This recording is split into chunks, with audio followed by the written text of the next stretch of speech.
Hi, welcome back guys, this is your friend Greedy Fanfics with another fanfiction. This is the first part of What If Deku Becomes a Viridian Knight. All credits for this video go to their respective authors, so please support the real author. Check out the link in the description for more details. Please give this video a like and subscribe to the channel if you want more videos like this. Now let's get into the fanfic. Izuku. Why is it so dark? Why is it so hot? Why does my body hurt so much? Why is the floor wet? Looking around, Izuku saw nothing but darkness. He could feel his body heating up. The uncomfortable feeling of dirt and dust clinging to his wet body. The heat inside his body was getting worse. Unable to bear the heat, Izuku let loose. Izuku screamed as the heat inside his body activated. Black lightning shot from his body. Calming down, Izuku finally saw his surroundings. Destroyed buildings and dead bodies surrounded him, the lifeless bodies of the people he failed to protect. A blood-curdling laughter grabbed his attention, a man dressed in a black suit and face that was all too familiar. All for one. How does it feel to fail? Having the same power as me, know an even stronger version of mine, and yet still fail to save all these people. Izuku gritted his teeth as All for One mocked him. Do say hello to All Might for me. Izuku saw All for One raise his arm. He watched as a torrent of black flames came closer.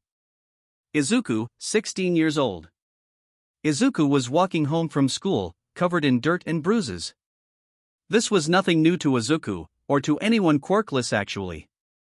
A lot of quirkless people would have probably committed suicide at this age, but Izuku was different. Dreaming of becoming a hero kept him going. The constant ridicule and bullying never affected his drive. He trained his body, he trained his mind. His hero notebooks were proof of this.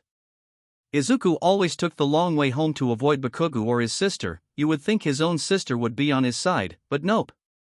On his way home, Izuku heard a scream. His body moved on his own. A man wearing a hoodie was cornering another man in an alley. Izuku tackled the hooded man. The other guy immediately got up and ran. You brat! The man grabbed Izuku, while black lightning covered his hands. Izuku screamed as his body was electrocuted. His consciousness started to fade. Remember, quirks are just tools. Being a hero comes from your heart. Izuku heard the words of his late father.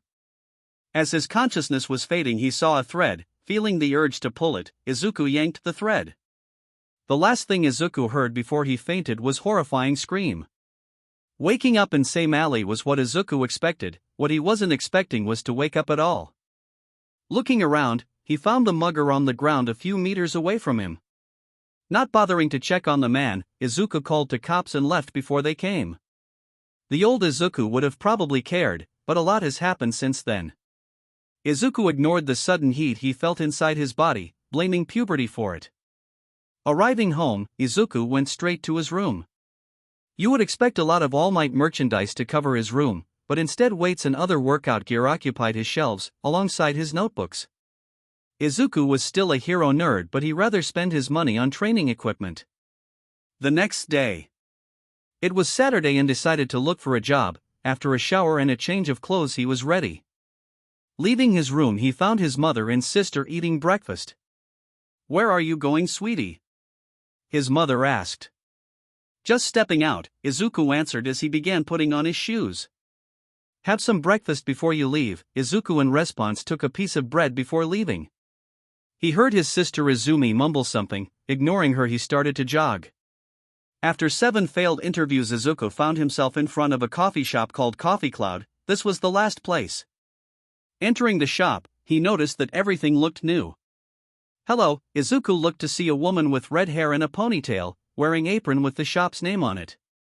Good morning, I would like to apply. Izuku handed the woman his resume.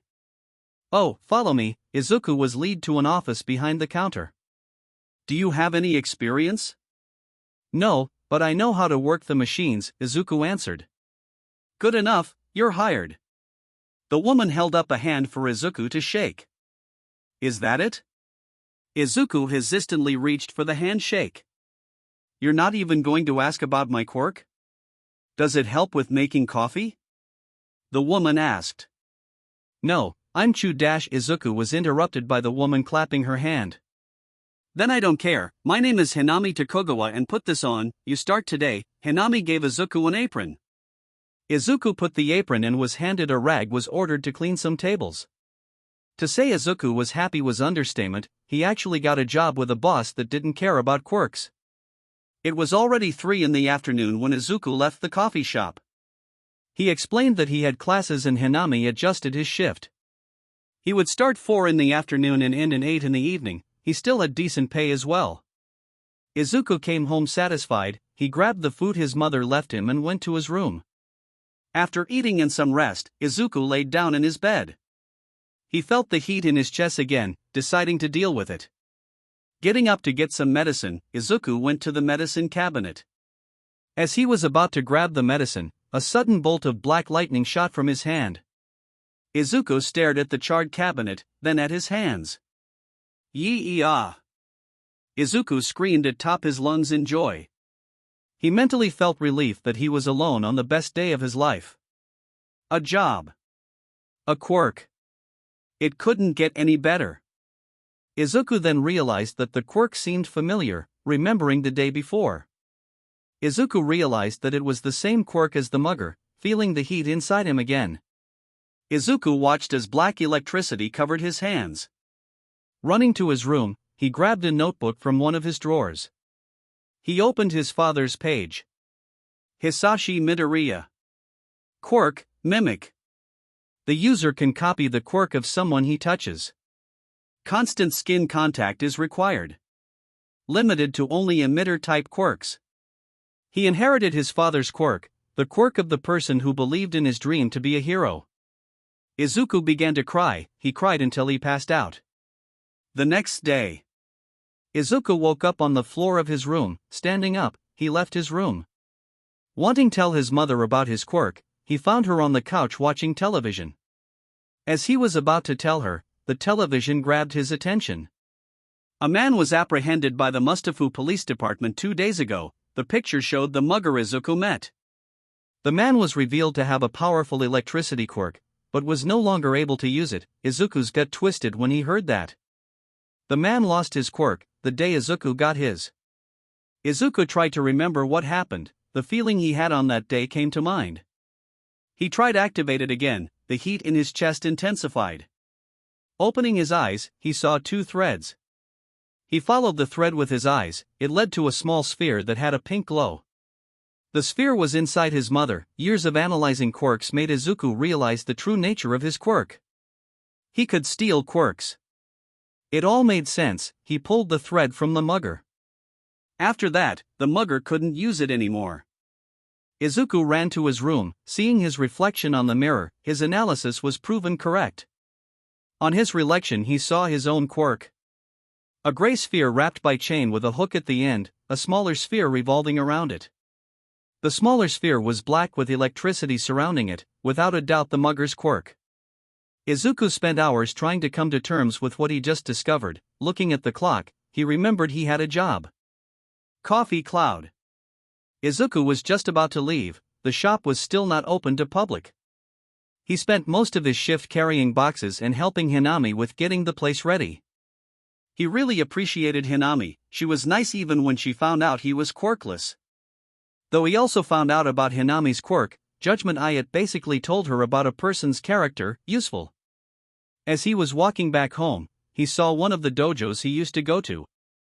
He was practically chased out when the other students found out he was quirkless. As usual, the instructors didn't even care.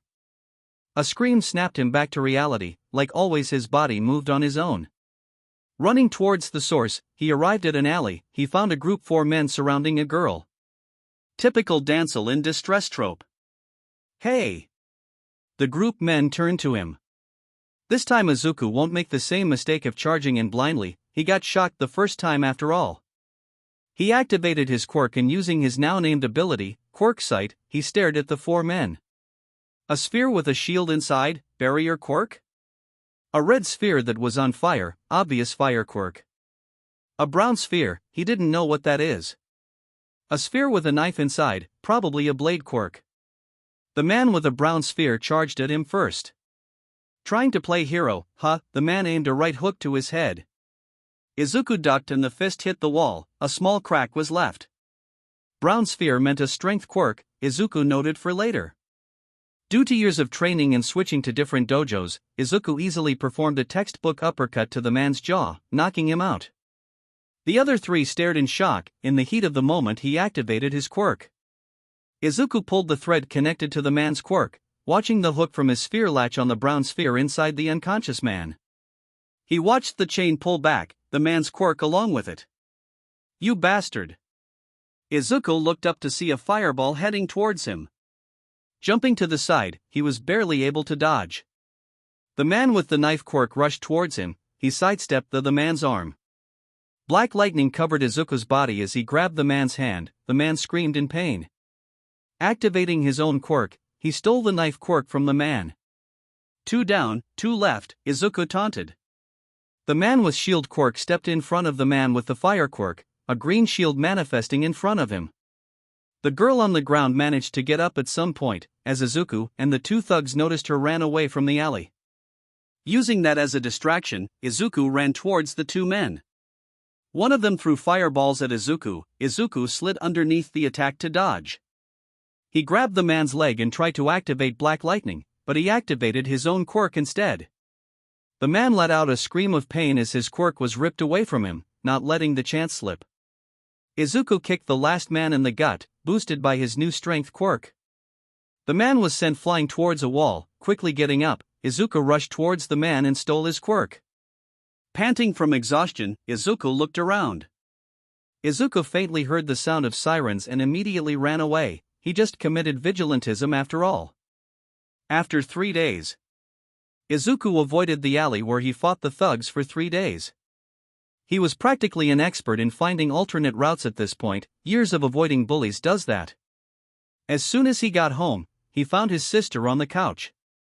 Choosing to ignore her, he walked towards his room. "Where have you been?" Izuku kept walking to his room. "Don't ignore me, you're going to a new dojo, aren't you?" Izuku continued to walk. A pink glow surrounded his body and he felt his movements get restricted. "I told you not to ignore me," his sister shouted. "What do you want?"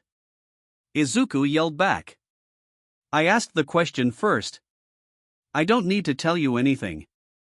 I thought I told to give up on that hopeless dream of becoming a hero, you quirkless loser." Izuku felt the hold on him getting tighter. "I don't care about what you say." Izuku pulled the strength quirk he got, and easily freed himself. Izumi fell to her knees as her quirk deactivated. She watched as her brother angrily stormed out the apartment. She knew what she was doing was wrong, but she couldn't let her brother continue such a dangerous dream. Later that night Inko found about what happened. She knocked on his son's door. "Izuku, can we talk?" Izuku opened the door. "What is it, Mom?" "I heard you and your sister had an argument again," Inko said. "She tried to crush my dream again," Izuku spoke. "Sweetie, it's because being a hero is too dangerous for you." Inko saw Izuku's eyes turn into a glare. "You're taking her side," Izuku shouted.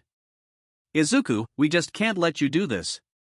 Izuku slammed the door hard, ignoring his mother's calls. He decided that he couldn't handle it anymore. Putting a few set of clothes in a bag and grabbing all the money he had, he jumped through the window.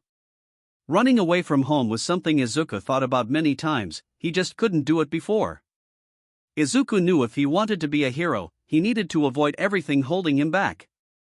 His own family doesn't believe in him, his own sister even trying to crush him dream. Izuku subconsciously went to the coffee shop he works at. He began to walk away to find a motel to stay at. "Hey kiddo," Izuku heard a familiar voice. "Tokugawa-san," Izuku walked up to her. "Back so soon?" Hinami asked. "I was looking for a motel to stay, wondered if here by chance," he explained. Hinami grabbed his arm and pulled him inside. She gave him a key. "You can sleep in one of the rooms upstairs." But he was cut off by Hinami putting a hand on his face. "Stay here, I'll just increase your work hours for rent, deal?" Hinami spoke. "Thank you," Izuku hugged her. "Go be a hero kiddo," Hinami smiled at him. Izumi was walking home from school. They were all dismissed early since the school got closed down. The police showed up and began arresting the teachers and the principal. Some of the students even got questioned. Apparently someone reported the school for neglect towards bullied students. When she got home, she found her mother crying in the living room. "What's wrong, Mom?" "Your brother, he's gone," her mother shakily answered between tears. "What?" Izumi exclaimed. "He left, his room was a mess and some of his clothes were missing," Inko explained. Izumi couldn't finish her sentence as she fell to her knees. "It was her fault, she drove him away. I called the police, they said that they were going to try and find him." Izumi realized that it was definitely his brother that reported Aldera. He was the one that hated the school the most after all. Izumi just cried as her mother hugged her, vowing to find her brother and set things right. Izuku. The day before, Inko realized that Izuku ran away, which was actually a week after the day he did. Izuku kept coming back to grab some stuff during the night, managing to grab majority of his training gear and more clothes. After settling at the apartment above the coffee shop, Izuku decided to do vigilantism during the night.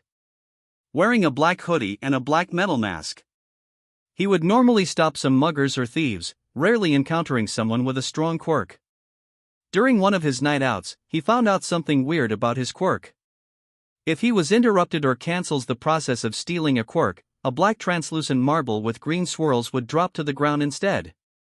He always picked them up to avoid leaving evidence, leaving him with a large collection of Viridian marbles. Though sometimes he accidentally misses some heroes manage to find them instead. He was afraid they would be able to trace it back to him. Fortunately it didn't. Izuku knew being a vigilante was illegal. He knew heroes would want him behind bars. But he had to admit, watching heroes try and catch him only to fail miserably was satisfying, very satisfying. "Come back here, villain!" A hero in a yellow spandex screamed at Izuku. Izuku didn't know if he should feel bad or laugh at the hero trying to catch him, watching as the man run after him. Even without the boost in speed his lightning quirk gave him, Izuku was still faster than an average person. Izuku jumped from rooftop to rooftop. Noticing the lack shouting behind him, he stopped. The hero finally gave up. Izuku took this chance to take a rest. It's been 5 months since he became a vigilante, but he was disappointed at the lack of quirks he had. He wasn't greedy at all, but he would rather take a quirk than leave it with a villain. Now that he thinks about it, people actually started calling him Viridian Eraser or Viridian Knight. The former since the majority of the villains he take down end up losing their quirks, while the second one was because of a typo. It was supposed to be Viridian Knight, since he always goes out at night, but it was misspelled into night instead. Getting up, Izuku prepared to leave. Izuku was about to jump away when his leg was suddenly wrapped by a scarf. "Stand down," Izuku heard someone say. "No thank you." Turning his hand into a knife, then heating it with his fire quirk, he tried to cut the cloth. Only for his hand to revert back before cutting it. He turned to the man, seeing glowing red eyes. "Last warning, stand down," the man with glowing red eyes spoke. Izuku noticed that his hand was still hot from the fire quirk, and realized that the man can only erase one of his quirk. Using his strength quirk, alongside a claw quirk, he ripped the scarf and immediately bolted away, leaving the man confused. Izuku knew the man was still after him, if the sounds of someone jumping baying him was any indication. Jumping down an alley, Izuku quickly activated some recently acquired quirks. Suit Up and Hairdresser. A quirk that allowed him to change any clothes he owned, and a quirk that changed his hairstyle or hair color. From a man with fluffy green hair and was wearing black hoodie, to a guy wearing a white sweater and blonde hair with an undercut. "Did you see someone else jump down here?" The man jumped down in front of Izuku, clearly not recognizing him. Izuku pointed to the exit of the alley. The man quickly ran to said direction. Izuku of the man's appearance, black jumpsuit with yellow goggles. With erasure-type quirk and capture scarf, Izuku was sure the hero was Eraserhead.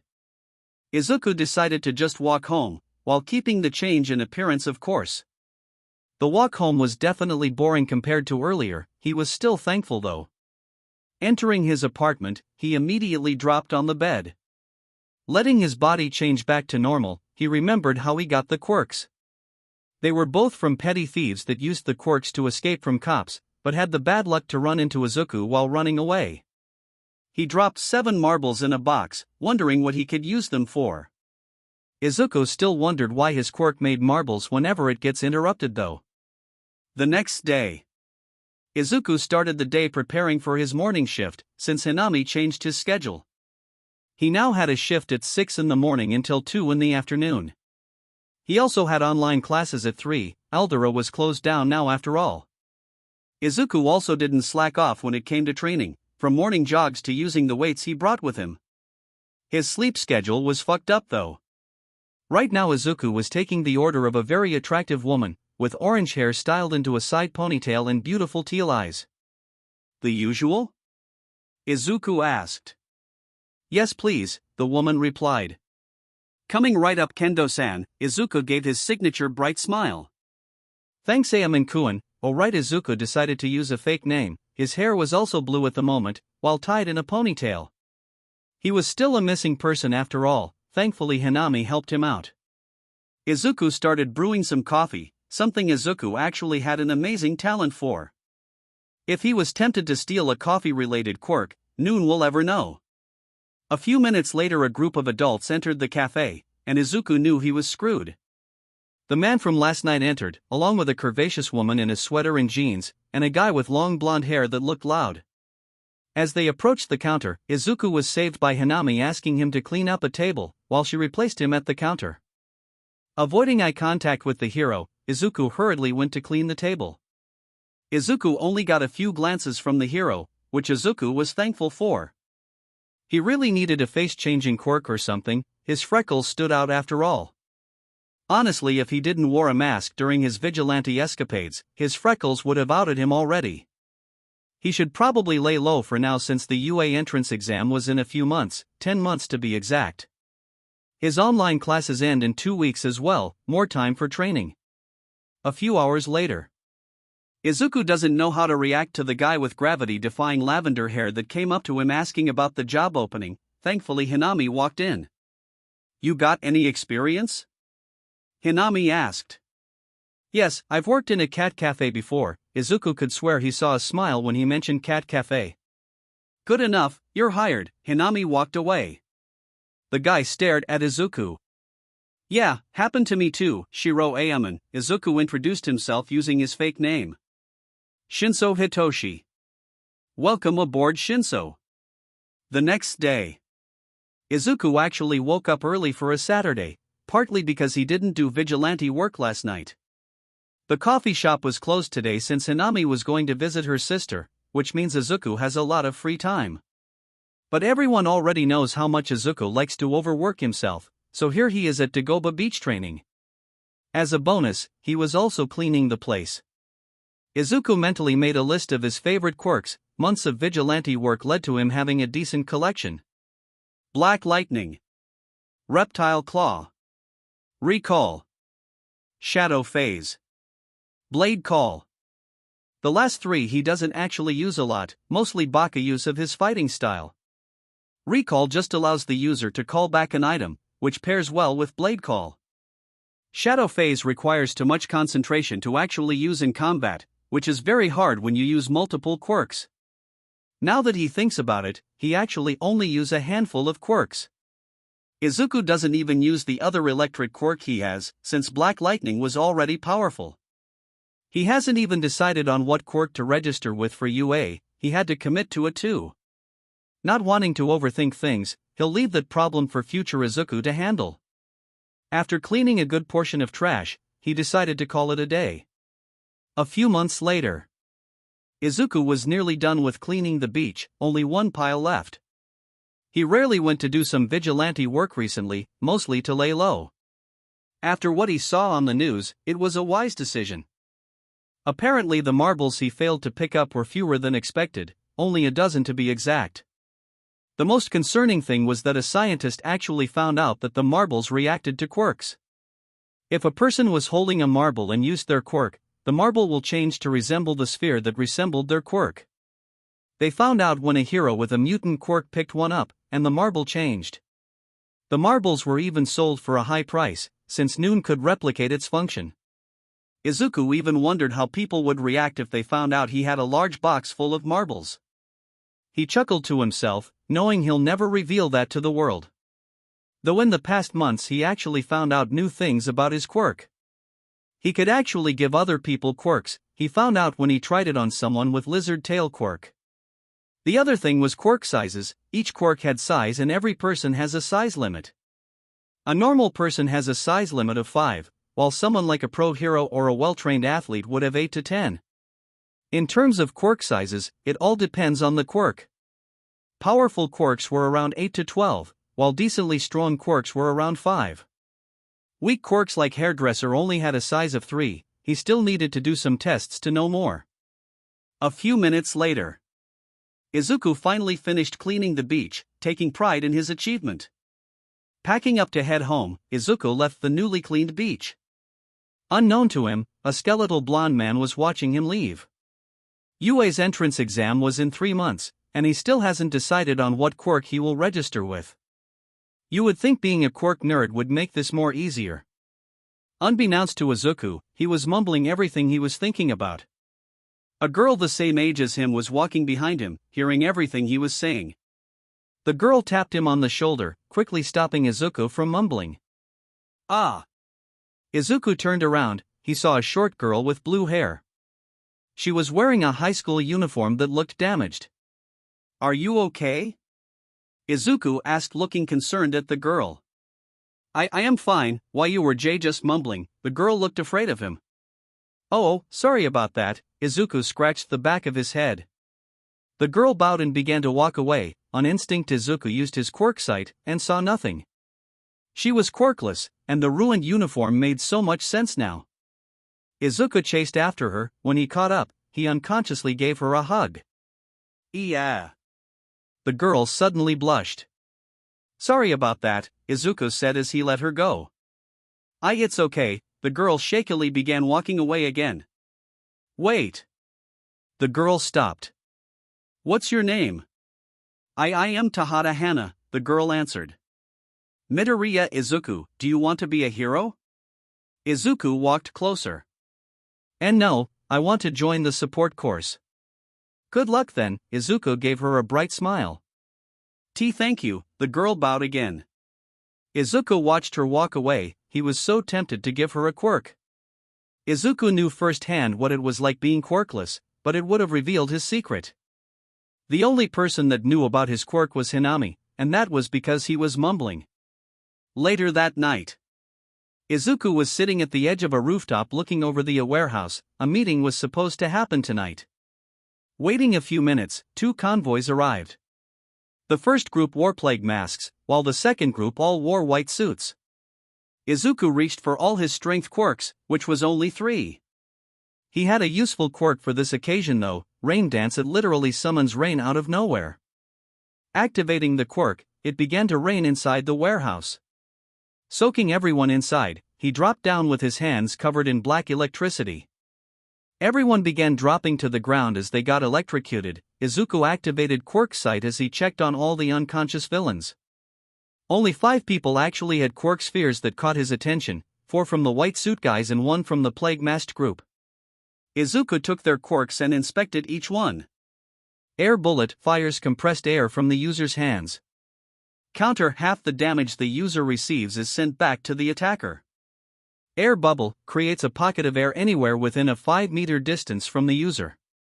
Spider Sense, everybody knows this, allows the user to sense danger around him. And the one that caught his interest the most, a sphere with a magnifying glass symbol. Appraisal allows the user to see a person's basic information. Izuku wondered if it showed a person's quirk as well. Hoping it worked, he activated it. Smiling to himself, he was pleased to know it showed their quirks as well. Scanning the unconscious group again, he found 2 more amazing quirks. Taking some strength and speed quirks, he grabbed the 2 other quirks. Inventory allows the user store items inside an inventory space. Limited to 10 slots. Soul Infusion allows the user to infuse a part of their soul into an object to bring it to life. Honestly, the last one was too dangerous for someone as self-sacrificial as Izuku, but better him than a villain. Izuku called the cops, most preferably a detective named Minato. Minato was fast, very fast. Considering the man didn't have a speed quirk, he definitely earned Izuku's respect.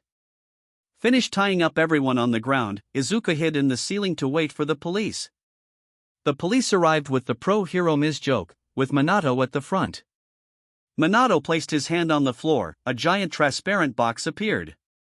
All the tied-up villains were encased inside, letting the other officers to easily transport them. Was it him? ᴅᴇ asked. Yeah, he called me again. Minato was rubbing his forehead. How'd he get your number? ᴅᴇ began to look around the warehouse. Probably got one of my cards when I chased him. Minato joined in inspecting the warehouse. I'm just happy he only calls when something like this happens. How often? At least 2 days a week. Minato picked up a marble.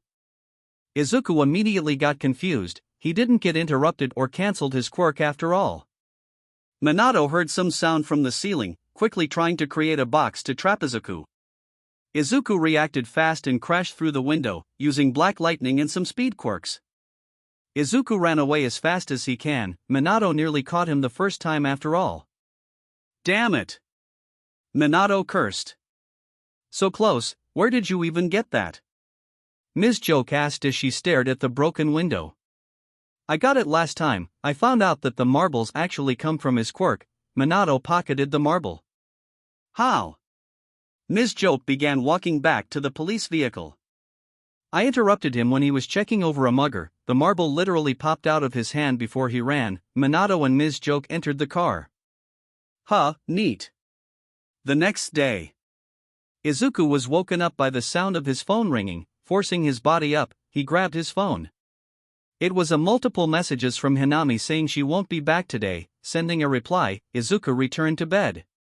His stomach had other plans though, choosing the right time to growl. Izuku got up only to find the fridge empty. Sighing, he left for the convenience store. As he was walking, he saw a familiar face. It was Tahada-san, leaving the convenience store. Izuku was about to approach her when a group girl suddenly pushed her. Reacting fast, Izuku managed to catch her. Who are you supposed to be? One of the girls asked. A friend. Izuku helped Hana pick up the bottle of juice she dropped. As if this quirkless freak would have a friend, the girl in the front spoke. The glare Izuku directed at them made the girls take a step back in fear, one of them even falling down. Izuku pulled Hana away from the girls, stopping at the corner of the street. Thank you, you didn't have to do that for me. Hana bowed to Izuku. Do you live nearby? Izuku asked. Why yes, the orphanage I live in is nearby. Orphanage? Why yes, Hana shrinked under Izuku's gaze. Izuku wrapped her in a hug. You're going to be my little sister from now on, Izuku declared. Eh? Ha? Izuku realized that Hana stopped responding after that. After a short explanation, Izuku managed to convince Hana to leave with him, or forced. Izuku explained that he used to be quirkless too, and made it easier for Hana to trust him. They both went to the orphanage to get Hana's things. Waiting outside, Izuku was surprised that the orphanage looked in good shape. He expected a rundown place, movie cliches after all. Hana came out a few minutes later. Izuku noted the lack of things she had. She only had one bag and it was even her school bag. Deciding to do some shopping later, they left. Arriving at the apartment, Izuku guided Hana to their room.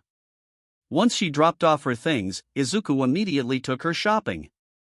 Getting some food first, they began shopping. Money wasn't a problem either.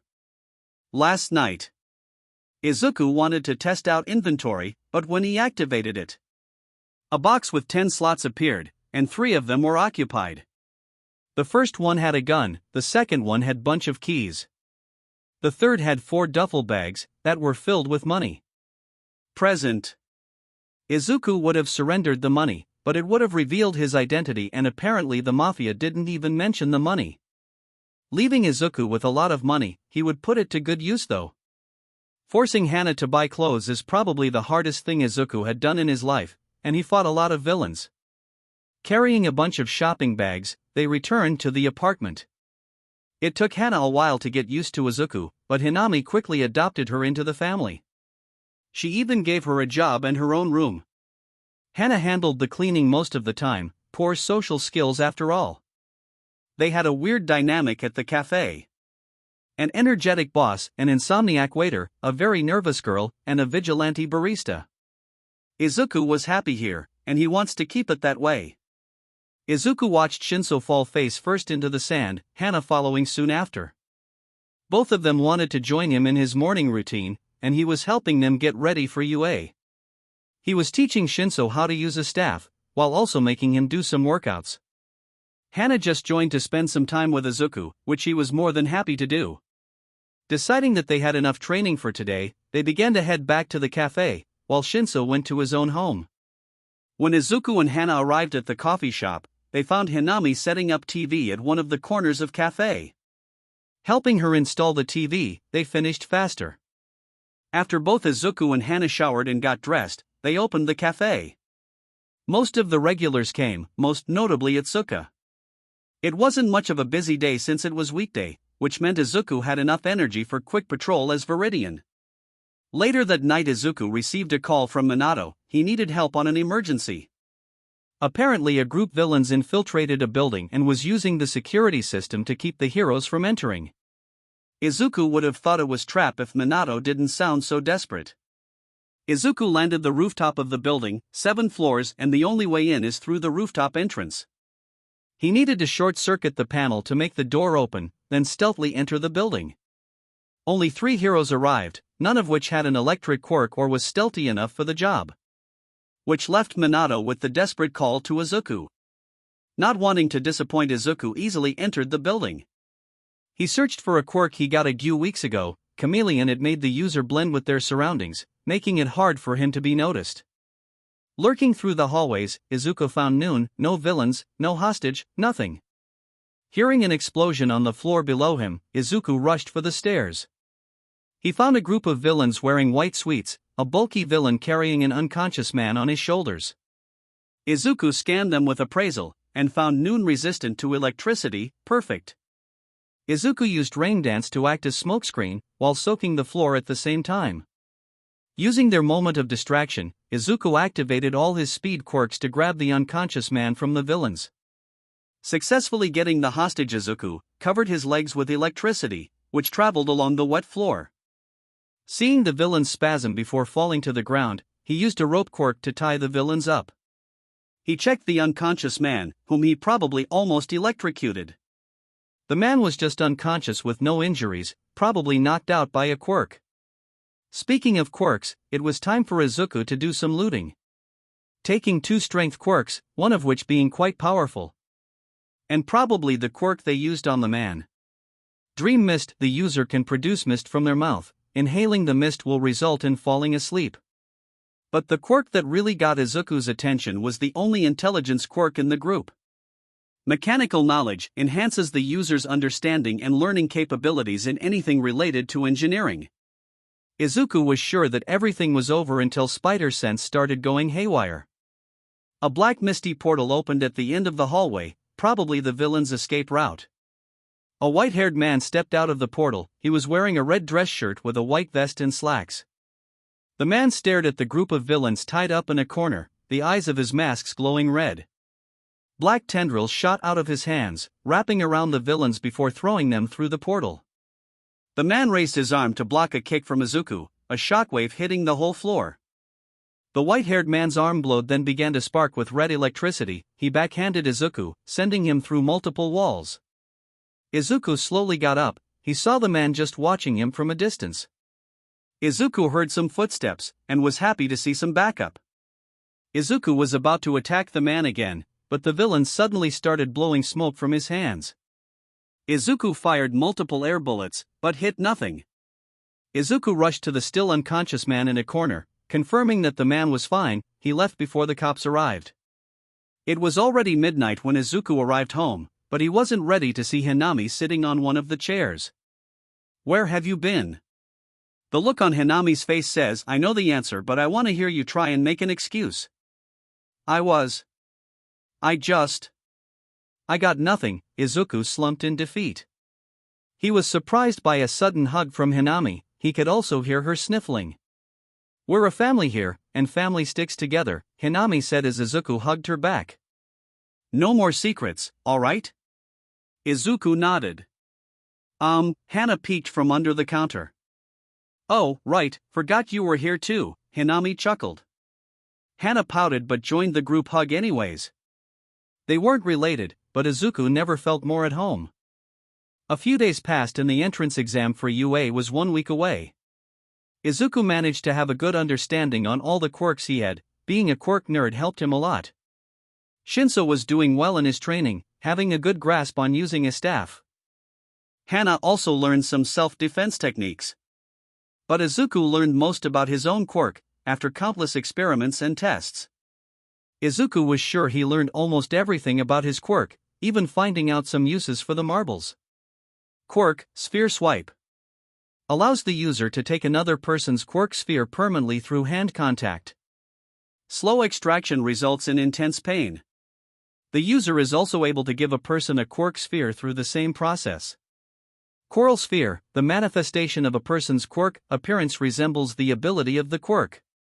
Quirk Sight allows the user to see the quirk sphere inside a person's body. Quirk Size shows the quirk's value, basis of measurement is currently unknown. EXP. Sphere Swipe, 15. Black Lightning, 8. Reptile Claw, 5. Appraisal, 3. Quirk Space shows how much quirk size a person can handle, can be checked through hand contact. EXP. Izuku? Hanami, 4 out of 7, Judgment, 4. Hana, 0 out of 5. Shinso, 6 out of 6, Brainwash, 6. Quirk Marble, created when the user cancels or gets interrupted during the process of taking or giving a quirk. Abilities. Indestructible. If a person uses their quirk while holding the marble transforms to resemble the person's quirk sphere. The user is able to use the marble as a power source by infusing energy into it using specific quirks. EXP, Soul Infusion. Once infused with energy, in the event that it runs out, it will passively gather energy from the surroundings, unless the user personally replenishes the energy. The user is also able to combine marbles. Quirk marbles also act as an empty quirk sphere, allowing the user to implant a quirk into the marble. Can't be given to a person, becomes intangible to anyone but the user? Note, my quirk is weird and confusing. Izuku stared at his notes, satisfied at what he learned about his quirk. He also wrote everything in a code, to prevent anyone from learning about his quirk, unless they figure out the code. Though Izuku has one final experiment to do and he needs a lot of material and equipment that a teenager won't be able to get his hands on, legally. Izuku cursed his morals, he just needed to wait until UA. In a dark office, a white-haired man stared at the screen of his computer, scrolling through different articles. Every article about a certain vigilante, from his first appearance to the of their encounter. "Sir, we found him," a black-haired woman wearing a white suit spoke. "Good, make sure this time they don't fail," the man spoke. "Understood, sir," the woman bowed before leaving. "I look forward to the next time we meet, Viridian." Izuku and Hana stood in front of UA, it was finally the day of the exam. Hanami even helped them get the proper paperwork for their new identities. Ayamin Shiro. Quirk, Critical Overdrive. Hero Course. The user can greatly enhance their body's strength, speed, durability, and reaction time. Ayamin Hana. Quirk. Support Course. Analytics and Strategy Department. Izuku exaggerated a little on the name of his quirk, but it still described it well enough. Though they didn't register Hana as quirkless, since Izuku was planning on giving her a quirk in the future. Out of my way extras, Izuku resisted the urge to kill someone when he heard the voice of his former tormentor. Deciding it wasn't worth it, for now, he and Hana entered UA to begin their entrance exam. Oblivious to the stares of green-haired girl that was watching them. Izuku had an easy time with the written portion, and was currently on a bus heading to the testing grounds. The orientation explained the point system and the obstacles, or the giant robot to be avoided. Izuku took note of his surroundings, he saw the blue-haired hypocrite that interrupted the orientation and called him out for his mumbling. "Go!" Izuku heard Present Mike announce. Izuku immediately activated every strength and speed quirk he had, and went wild on the robots, punching the head of a one-pointer and throwing the body onto a three-pointer. Quickly following up with a punch to a charging two-pointer, sending it charging into a group of 3 robots. Izuku gained 12 points before the other applicants even got inside the area. Izuku added Air Bullet into the mix, greatly increasing the number of points he was getting. Izuku continued destroying robots, occasionally stopping to help other applicants. Like a blonde boy with a stomachache, or a black-haired girl that got cornered by robots. The teachers watched as the applicants fought the robots, some losing badly, while others dominated their fights. Quite the impressive batch this year, the Chimera principal spoke. Indeed, some excel in information gathering, the blood hero gesturing to the screen showing a guy with multiple arms. While some use speed to their advantage, the cowboy hero gestured to the screen showing the blue-haired guy the interrupted the orientation. And raw combat potential, the living cement block pointed to the monitor showing a rabid Pomeranian blowing up robots. Don't forget the ones who excel in versatility. The heroine dressed in a rather inappropriate attire gestured to screen showing green-haired girl levitating robots to throw at each other. Impressive indeed, the Chimera spoke. But this one catches my eye. Blonde skeletal man pointed to the monitor showing Izuku destroy robots and save other applicants. Let us see how reacts to this. The Chimera pushed the big red button. The ground rumbled as Izuku destroyed another robot, earning him his 79th point. Turning to the source, Izuku saw a giant robot heading his way, kicking everything into overdrive. Izuku launched himself towards the robot, unleashing a punch that made the robot's chest cave in before exploding. As he landed, Izuku noticed a girl was actually trapped under some rubble. Removing the rubble on her leg, he helped her get over to Recovery Girl. The teachers had shocked expressions as they watched the zero-pointer get destroyed. Powerloader even cursed as he watched his creation blow up. He didn't even hesitate, the cowboy hero spoke. The other teachers nodded. A black-haired man glared at the monitor showing Izuku. A problem child just showed up.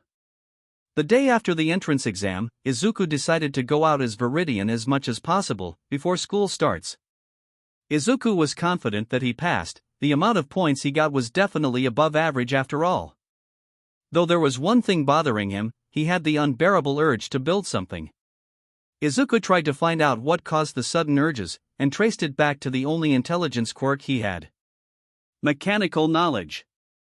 The quirk felt warm, despite not being used.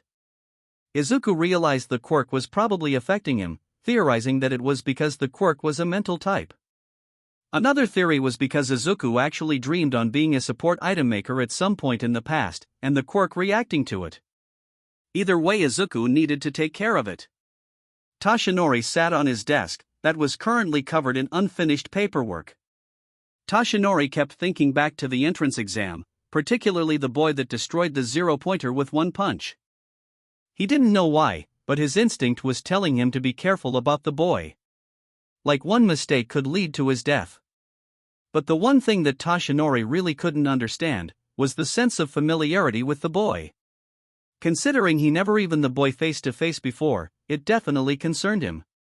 Now, Toshinori needed to make some calls. Minato was on his 3rd cup of coffee tonight. He was stuck in a case with no sleep for 32 hours. The worst part, it was only one case, Viridian's. Minato was tasked with handling the vigilante. They even gave him a team of the best cops in the precinct. A year passed and they weren't even close. The best lead they have was the marbles that were currently being auctioned, and Viridian's phone number. Other than that, they had nothing. No name. No face. Unconfirmed quirk, highly suspected to be an erasure type. All they knew was that Viridian was strong, showed different abilities every rare chance they see him. Electricity, enhanced strength, blades, fire, even a clockwork. It didn't help that Viridian was obviously well trained, showing signs of taekwondo, systema, and many others. Possibly the only good thing was that there isn't much pressure on the case, considering even Endeavor failed to catch Viridian, even getting humiliated in the process. Seeing the number 2 hero get hit with a fire extinguisher was definitely memorable. It didn't help that Viridian had the balls to yell, "You might need this," to chill out at the hero. Viridian's antics aside, Minato was thankful that he was going to receive some support on the case. Nizu and Eraserhead both volunteered to help, the former most likely planning something. His phone rang. Looking at the caller ID, Minato sighed at the potential new stack of paperwork. Izuku found it weird that in the past few months, he had to deal with these guys in white suits. He didn't even know how they managed to get around with noticing, they're literally wearing white suits in the middle of the night.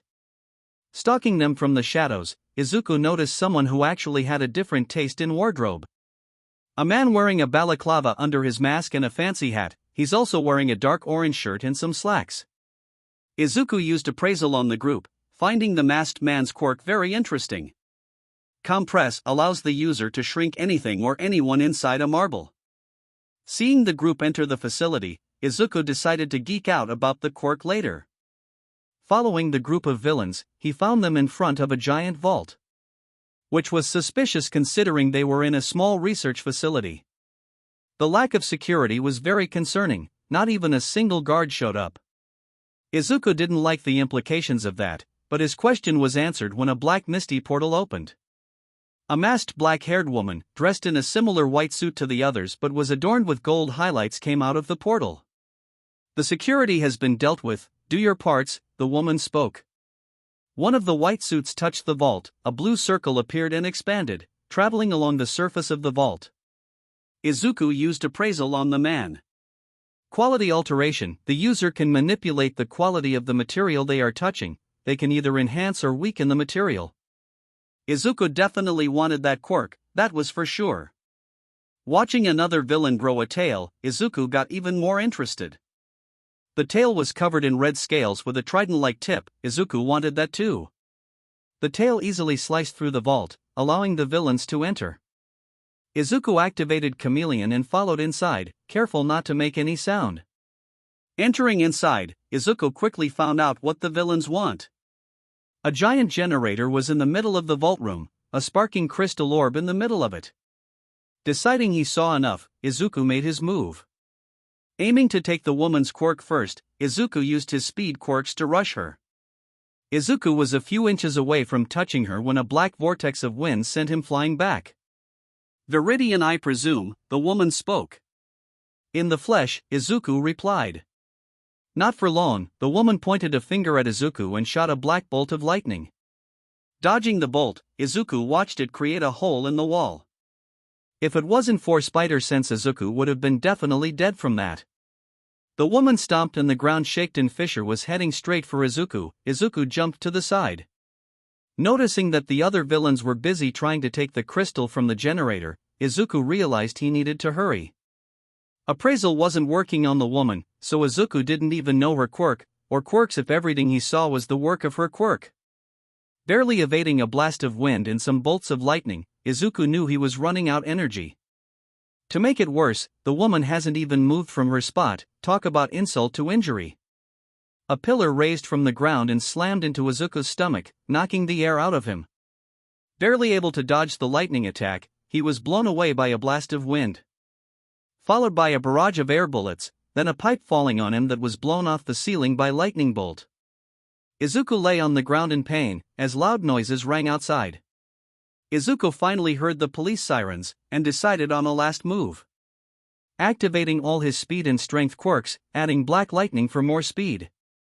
Izuku launched himself past the woman and towards the other group, not even allowing the woman to react.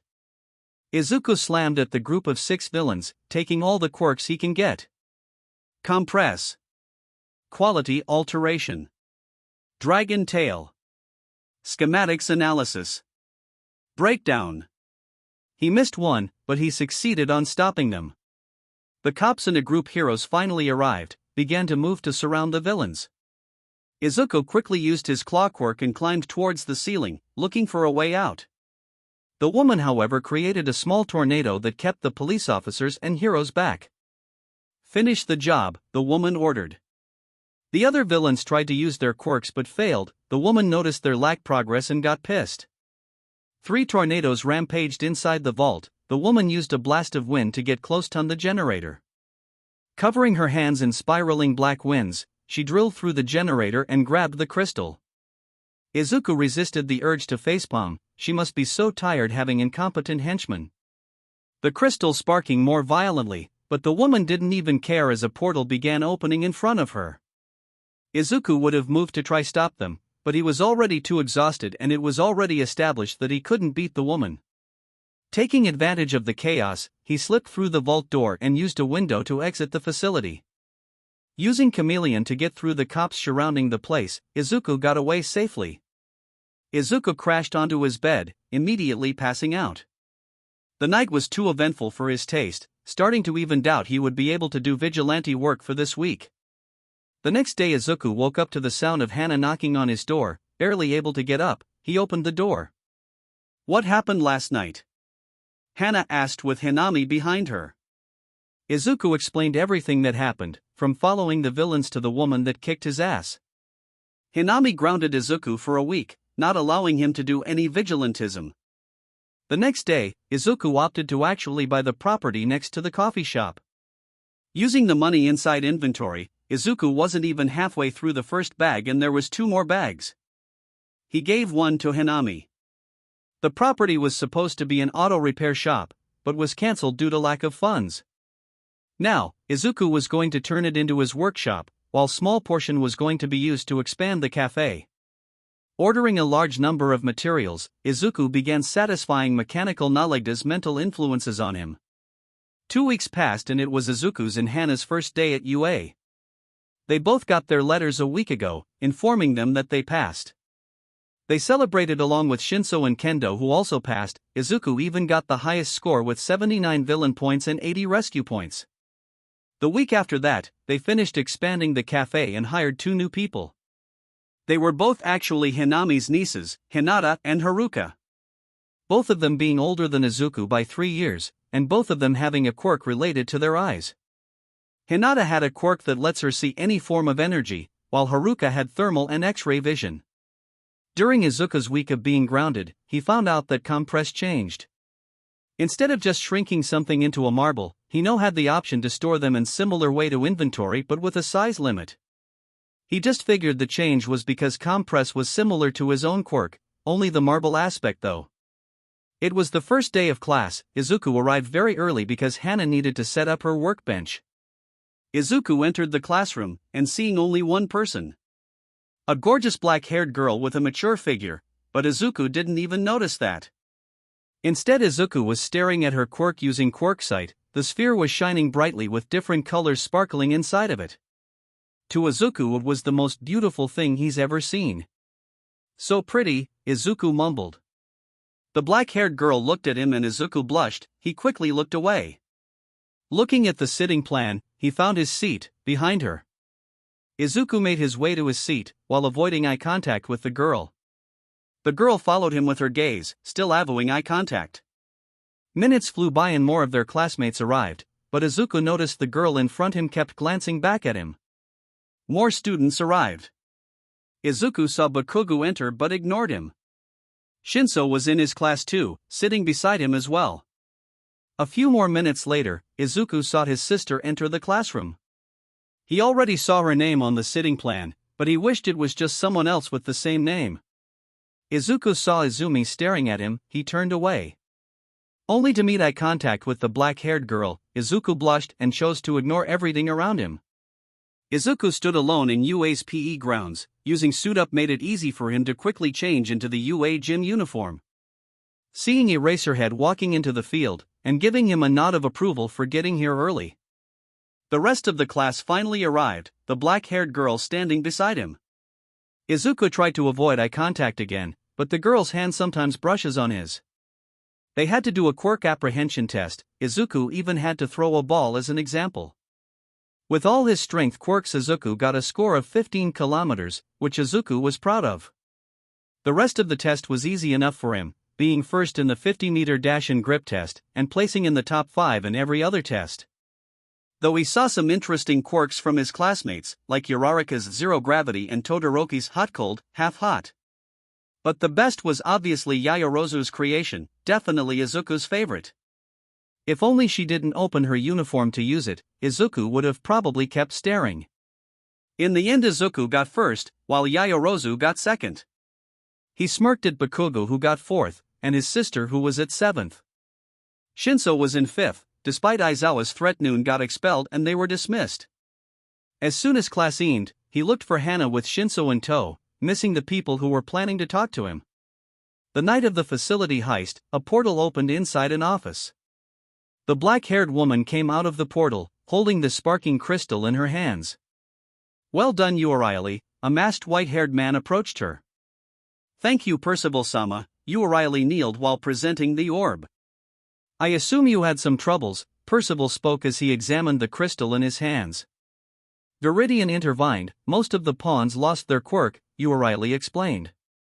"I see, rest ᴅᴜᴜ, you've done well." Percival turned around to look at the glass wall showing the city below. "Thank you, Percival-sama," ᴅᴜᴜ stood up and left the office. "Lancelot, you took too much after our father." Izuku stared at his creation. He didn't know why he made it. But Izuku had to admit, it looked awesome. Standing in front of Izuku was a 2-meter-tall mechanical wolf, with a length of at least 3 meters and a width of 1 meter. The wolf was made of enhanced titanium, thanks to quality alteration. Using mechanical knowledge, Izuku was able to make the wolf with only having the knowledge of building vehicles. He even learned how to that from the books left by the previous owner of the property. It was basically a motorcycle but with legs instead of wheels, and was bigger than Izuku. The only thing missing was a power source and way for the wolf to move. Even with mechanical knowledge, it was an impossible task for Izuku. He blames the poor advancement in science. But thankfully Izuku was a quirk nerd, and a tech nerd second. Taking inspiration from the crystal he saw on the night he got his ass kicked, he prepared the quirk he needed. Soul infusion allows the user to fuse a part of their soul into an object to bring it to life. Izuku grabbed 10 quirk marbles and began to combine them into one, making a marble the size of a volleyball. Ignoring the mental debate of whether he should still call it a marble, Izuku began using soul infusion on the marble. Giving it the order to passively gather energy from the surrounding, the marble glowed with a vibrant green hue. Izuku used 30% of his reserves on the marble, and decided to move on to the actual wolf. Putting a hand on the wolf's head, Izuku began the process. Vibrant green lines started tracing the wolf's body, its eyes shining brightly. Izuku opened the panel on its back and placed the marble. The wolf shined brighter as it began to move. Izuku would have celebrated, but he fell to his knees and began to pass out. The last thing he saw was the wolf bowing down to him. Izumi stared at picture in her hands, the picture of her and his brother when they were 4 years old. Before she got her quirk, before she turned on him. They never stopped searching for him, but they had no luck. Inko tried to look herself, but she had a job and had to take care of Izumi. The police weren't doing anything, clearly not caring about the missing quirkless boy. Izumi tried looking herself, but she didn't make any progress. She didn't even have anyone to ask. His brother didn't have any friends, and Bakugo was obviously not going to know. He barely even got into UA, because of the dirt on his record. But now, she feels like she found a lead. Izumi has a gut feeling her new classmate Ayame and Shiro knows something. She just needed a chance to talk to him. Izuku woke up at the floor of his workshop, his new wolf staring down at him. Getting up, Izuku smiled at his success. Hearing his stomach growl, he put the wolf in standby mode. Izuku left to buy something to eat, arriving at a ramen shop nearby. As he was eating, Izuku noticed a group 3 guys walking into an alley. He paid for the food and took out his mask inside inventory, while using suit up to change into his Viridian outfit. Izuku stayed on the rooftops as he followed the group, relying on spider sense to watch his back. Activating appraisal, Izuku checked what he'll possibly deal with. Howl, the user can unleash a deafening howl capable of blowing back large objects. Intimidation, the user can emit a mental presence to paralyze someone. Shadow Claw, the user's hands will turn into phantom claws able to physically attack. The user can also attack the person's shadow to deal the same damage as a direct attack. Those quirks would fit well on the wolf. Izuku made a mental reminder to try giving the wolf a quirk. As Izuku was thinking about giving the wolf a quirk, the 3 men tried to break into a back door of a building. Izuku took that as a sign to intervene, dropkicking 2 of them and slamming the other one into the wall. Making quick work of the crooks, Izuku swiped their quirks with the intention giving it to his wolf. Spider sense alerted Izuku, and he jumped to the side as a knife tried to stab him. The attacker was a woman holding a large knife. With appraisal he found out her quirk. Blood Hunt. By designating a target, the user will gain an immense boost in speed to reach the target faster. Another potential quirk for Wolfie. She tried to stab him again, but Izuku was faster. Sidestepping her attack, Izuku tasked her with Black Lightning, knocking her out. After calling the cops, Izuku made his way back home. Izuku entered the workshop, making a beeline to his metal wolf. He placed a hand on the wolf's head and was surprised, instead of a quirk space. He found slots. Testing it out, Izuku tried to give OT a quirk. Feeling the quirk settle on place, Izuku smiled as he gave it 4 more quirks. Howl. Intimidation. Shadow Claw. Blood Hunt. Shadow Phase. Izuku figured he should give it one of the quirks he rarely used, but was quite fond of. As the quirks settle in place, Izuku watched the wolf change appearance.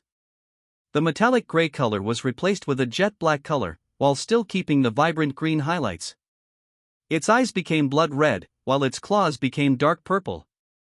Saying Izuku was the happiest man alive tonight would be an understatement. He was so happy, he fell asleep at the workshop, again. Momo entered the classroom. She was the first one to arrive, again.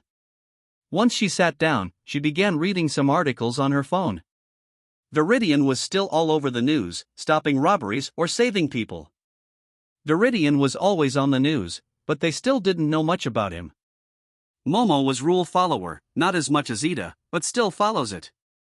Though she admires Viridian's work, he was fast, resourceful, and was clearly capable of adapting in the heat of the moment.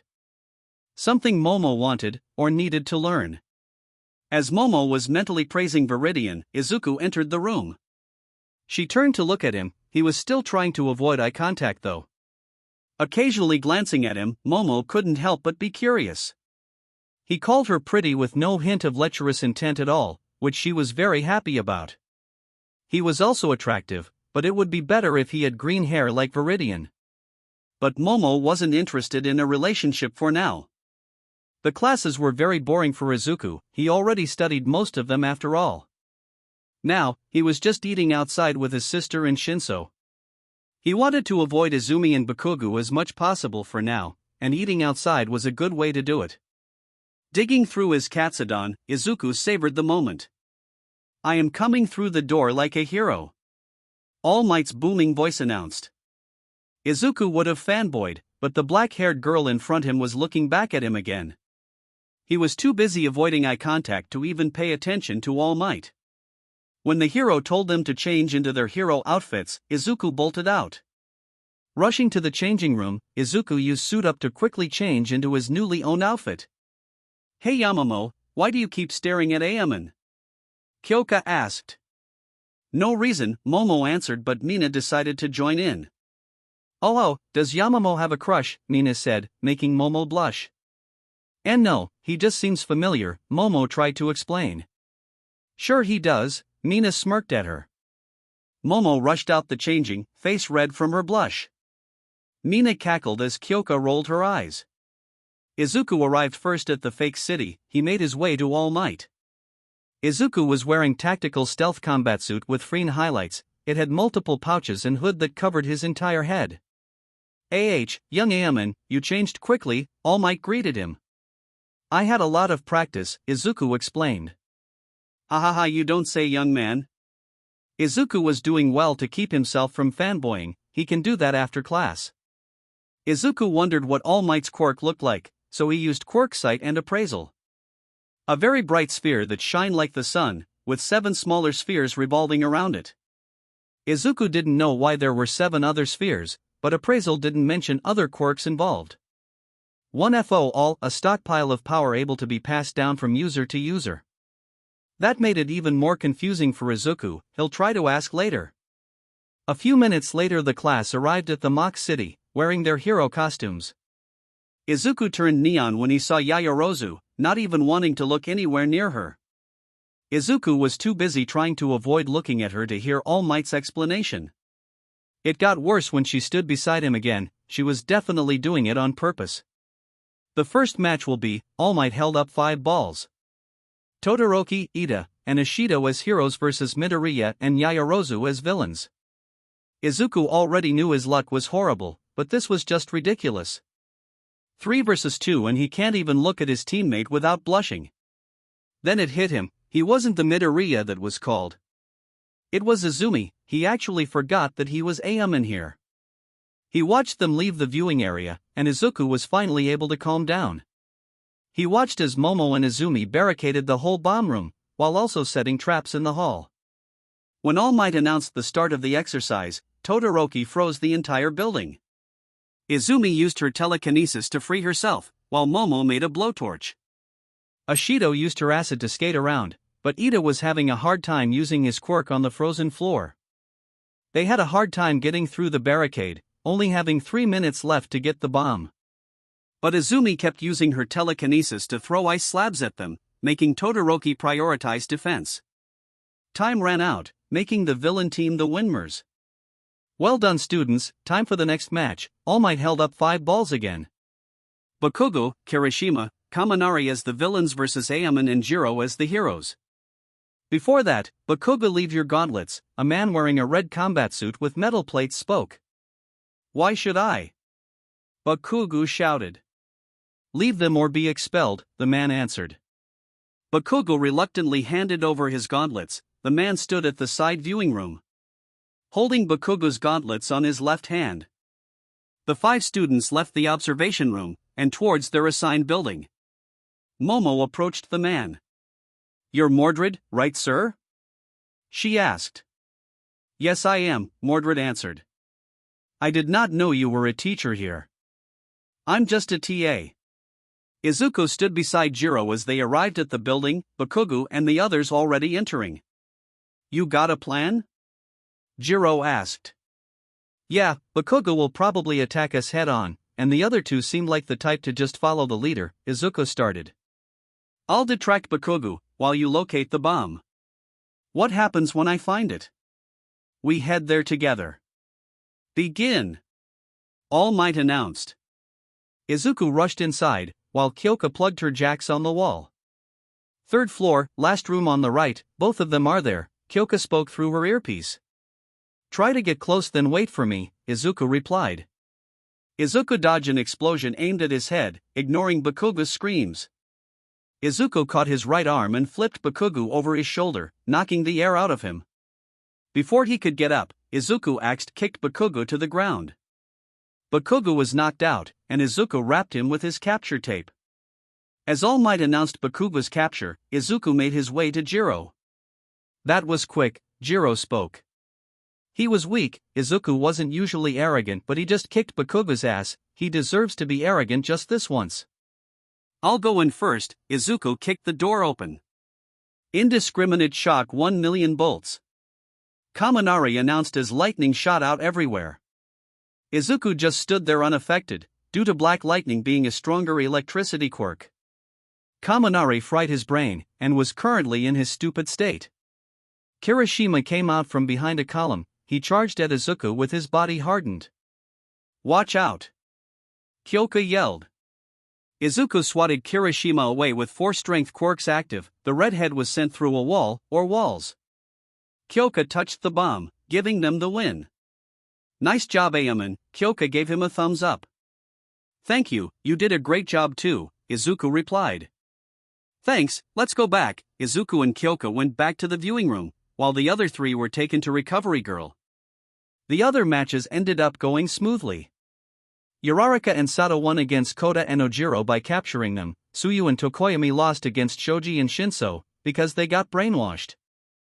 Hagakure and Siro won against Mineta and Aoyama. Hagakure just sneaked past them and touched the bomb. Class was dismissed, so Izuku and Shinso were heading out. They were stopped by Izumi. We need to talk, she told Izuku. Why? Izuku replied. I have some questions. I need to go pick up my sister. Izuku tried to walk past her. Please, it's about my brother, Izumi pleaded. Shinso, tell Hana I'll be a little late. Shinso nodded and left. What do you want? My brother Izuku ran away, and I want to know if you know where he is, Izumi explained. I don't, Izuku answered. Please, I have this feeling that you know something, please tell me, Izumi pleaded. Why did he run away? Izuku asked. I can't tell you, Izumi answered. Then why should I tell you anything? Izuku walked away, leaving Izumi. Izuku sat on the edge of a cliff. He was currently at border of the city. He found out that the Yakuza had shipment passing by here tonight, just in time. A truck with a convoy was approaching. Izuku readied his enhancer quirks. Seeing the plague masks, Izuku confirmed the target. He dropped on top of the truck. He fired air bullets at the convoys. The truck stopped. Izuku summoned a shield to block some bullets. Izuku threw a marble and his wold came out. The wolf used intimidation and most of the Yakuza got paralyzed. Izuku drop-kicked one out of the 5 that didn't get paralyzed. Izuku's wold knocked out 2 with Shadow Claw. The other 2 both charged Izuku, one having a blade quirk, while the other had a rock fist. Izuku caught the rock fist and shot a fireball combined with air bullet at the blade quirked one, knocking the man out. Izuku landed a right cross on the man with a rock fist, taking him down. Izuku sent his location to the cops as he walked towards the truck. But before he got close, the back exploded and an armored car shot out. The car drove away from the wreckage. Izuku got on his wolf and pursued. Activating Blood Hunt and making the car its target, Izuku chased after the car. The car was very fast and was heading towards the city, with Izuku chasing after it. Izuku was slowly catching up, but they were getting very close to the city. They entered just as Izuku managed to catch up. He tried shooting air bullets, but the car's armor was too strong. As a last resort, Izuku and his wolf jumped on the car. Shadow Claw tore through the roof of the car. Izuku pulled the driver out and his wolf slammed its claw on the front of the car, making it stop. He tied the villain up. Looking around, Izuku saw a crowd gathering. When he heard the siren, he got on his wolf and left. Minato was finally able to finish all the paperwork, giving him some time to rest. His phone rang. Looking at the caller ID, he saw Eraserheads. Look at the news, Eraserhead spoke through the phone. Minato knew he would regret it, but he still turned on the TV. He saw Viridian riding a giant wolf. It can't get any worse. Just as Minato said that, Viridian and his wolf jumped on a car and crushed it to the ground. Viridian! Minato's scream was heard throughout the whole police station. Izuku sat in front of Hanami. He was doing his best to not look her in the eyes. Do you mind explaining what I just saw? Hanami's usual bright personality was nowhere present at the moment. I might have made that in the workshop. Izuku rubbed the back of his head. Hanami sighed. She stared at fidgeting boy in front of her. What's its name? Ha? The wolf, what's its name? Izuku thought for a moment. The project was called ZKM1 a wolf. Maybe he could use something from that. Izuku couldn't think of anything, so he decided to just name it like a quirk.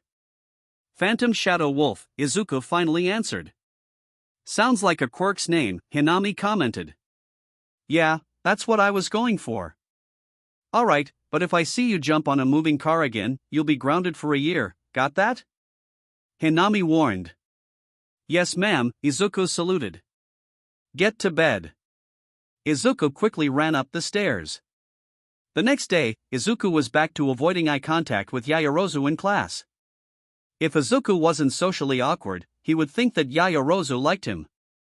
Unfortunately, he is, so he spends most of the class avoiding eye contact with her. Aizawa told them to pick a class representative, and everyone actively voiced their desire for the position. Except for Izuku and Shinso. They all decided to have a vote, and Izuku won with 3 votes and Yaoyorozu with 2. Izuku stood beside Momo at the front of the class. I'll do my best. Izuku was definitely questioning his life choices. I look forward to working with you and ᴜᴘ. Momo gave him a bright smile.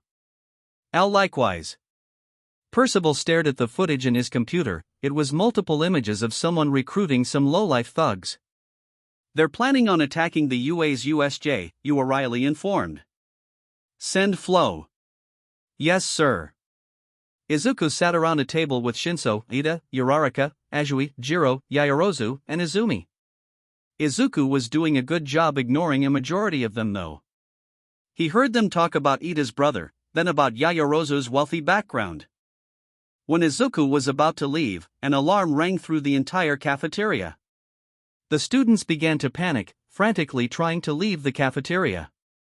Izuku jumped towards the ceiling, digging his fingers into it.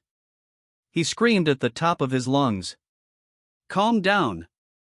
The students began to slowly calm down as one student also yelled that it was just the press. A few moments later, everyone was back in class. "We'll be having some rescue training today," most of the class cheered. "Other teachers will be joining us as well, get ready." Izuku and Momo guided the class into bus, after changing into their hero costume. The class began chatting in their own groups, while Tsuyu grabbed Izuku's attention. "Aemon, I'm a very blunt person, your quirk reminds me of All Might's, Karo." "Thank you, I guess our quirks are pretty similar," Izuku replied. Receiving a few glances, Izuku just shrugged. They all arrived at the USJ and were greeted by 13 and Mordred. As 13 was giving a speech, spider sense started going haywire. A purple misty portal opened at the plaza of the USJ, villains coming out. 13 evacuate the students, Aizawa commanded before jumping down towards the plaza. As the students were running for the exit, the mist villain blocked their path.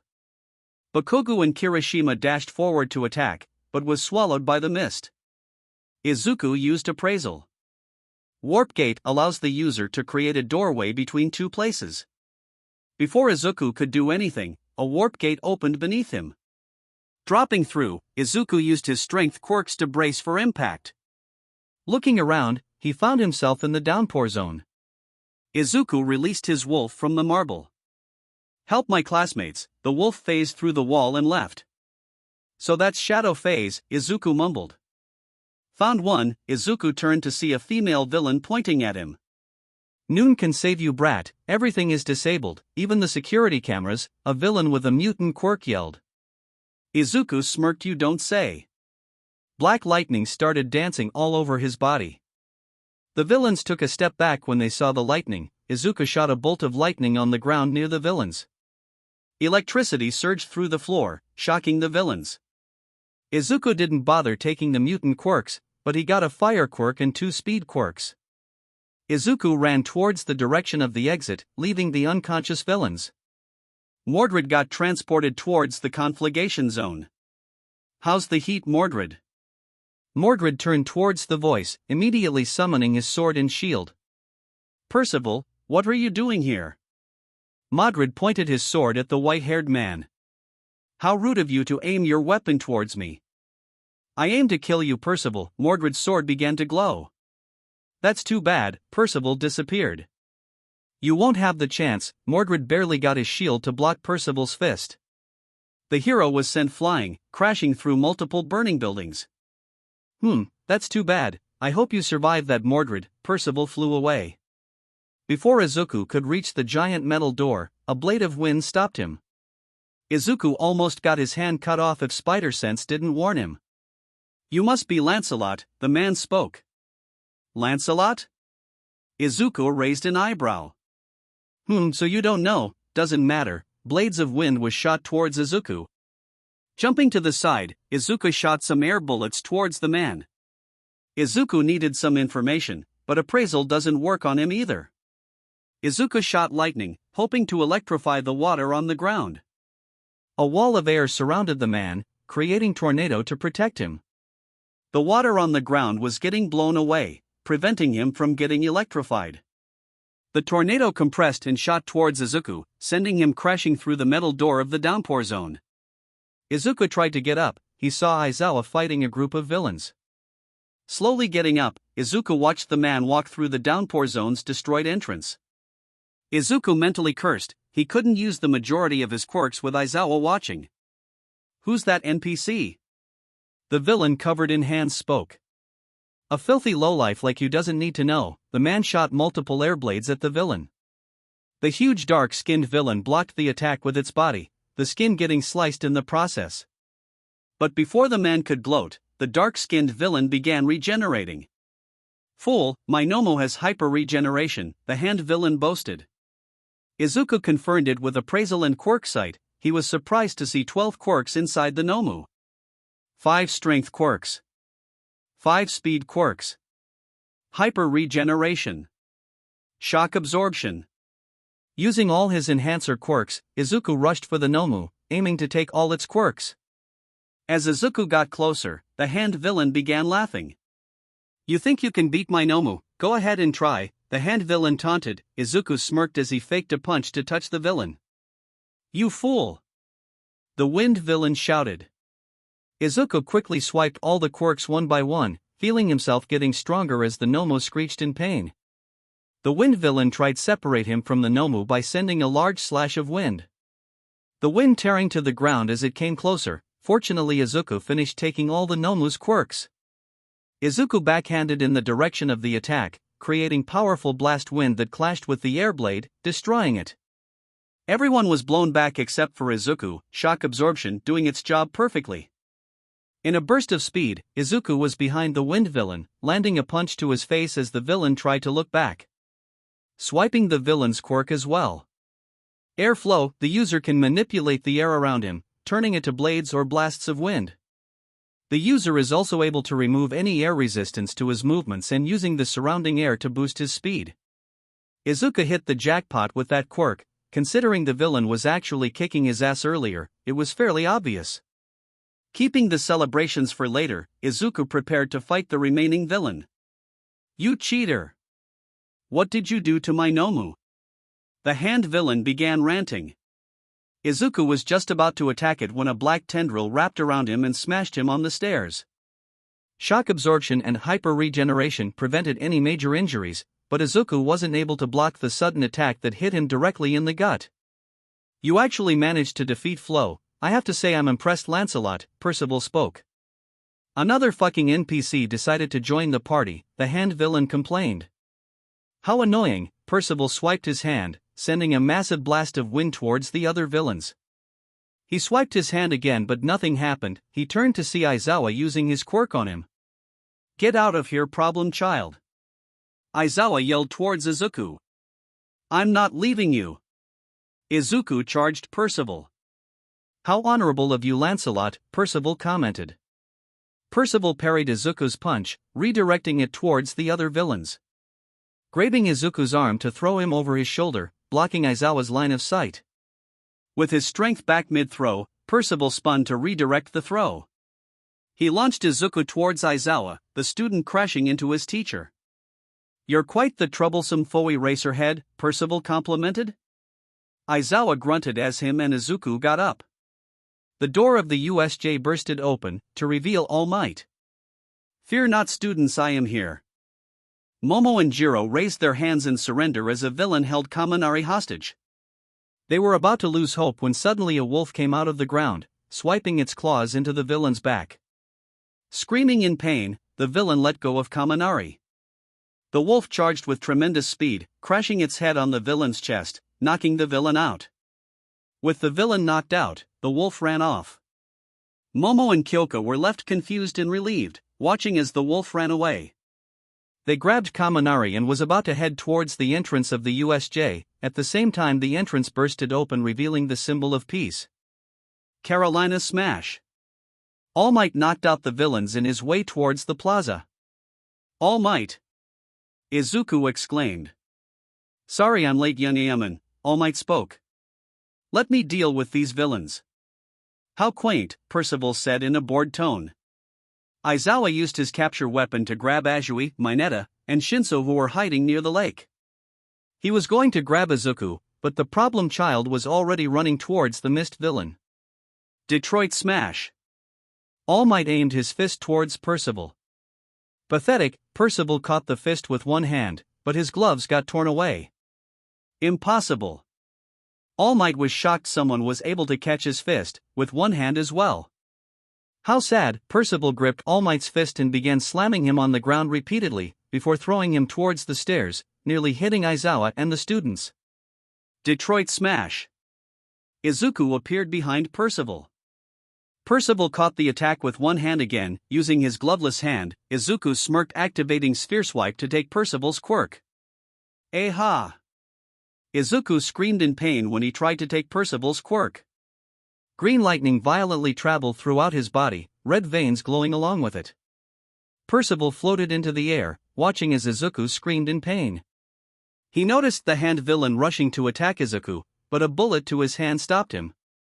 Turning towards the entrance, he saw multiple heroes arrived. It would seem it's time for me to leave. How vexing! Percival flied through a portal that opened in front of him. The hand villain escaping as well, using the mist villain, leaving the other villains at the USJ. The teachers rushed to help Izuku, using his quirk on him. Izuku fainted, but the lightning and red veins disappeared. Izuku woke up in Recovery Girl's clinic. That would have been fine if it wasn't for the people surrounding him. Izuku, Recovery Girl, All Might, Minato, the other teachers, and another guy in a trench coat were gathered around his bed. "Hello?" Izuku awkwardly waved. "I'm Detective Naomi Satsukachi. I'm here to ask you some questions." Izuku looked at Minato. "I think you know who I am." Izuku flinched. "Have we met?" Izuku tried to feign confusion. Minato dialed something on his phone. Izuku's phone rang. Izuku handed him his phone, and Izuku reluctantly answered. "Hello?" "Better answer the questions, Viridian," Minato said, his voice echoing through the call. Izuku slumped in defeat, letting his hair color turn to his natural fluffy green curls. "So that's how you got away from me," Izuku mumbled. "I'm going to ask you some questions and I'm going to know if you're lying," Tsukachi said. Izuku nodded. "How long have you been Viridian?" "Close to 2 years." "True. What's your real name?" "Izuku Midoriya." "True. You're the missing kid?" "Yes." "True. Why did you run away?" "You don't have to answer that one. What's your quirk?" "Strength Enhancer." "F.A. True. Izuku Midoriya is registered as quirkless. Where did you get your quirk?" "Late bloomer." "True. Why become a vigilante?" "I just wanted to save people."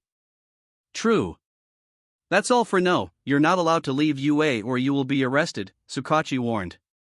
Izuku turned to Minato, waiting for him to try arrest him now.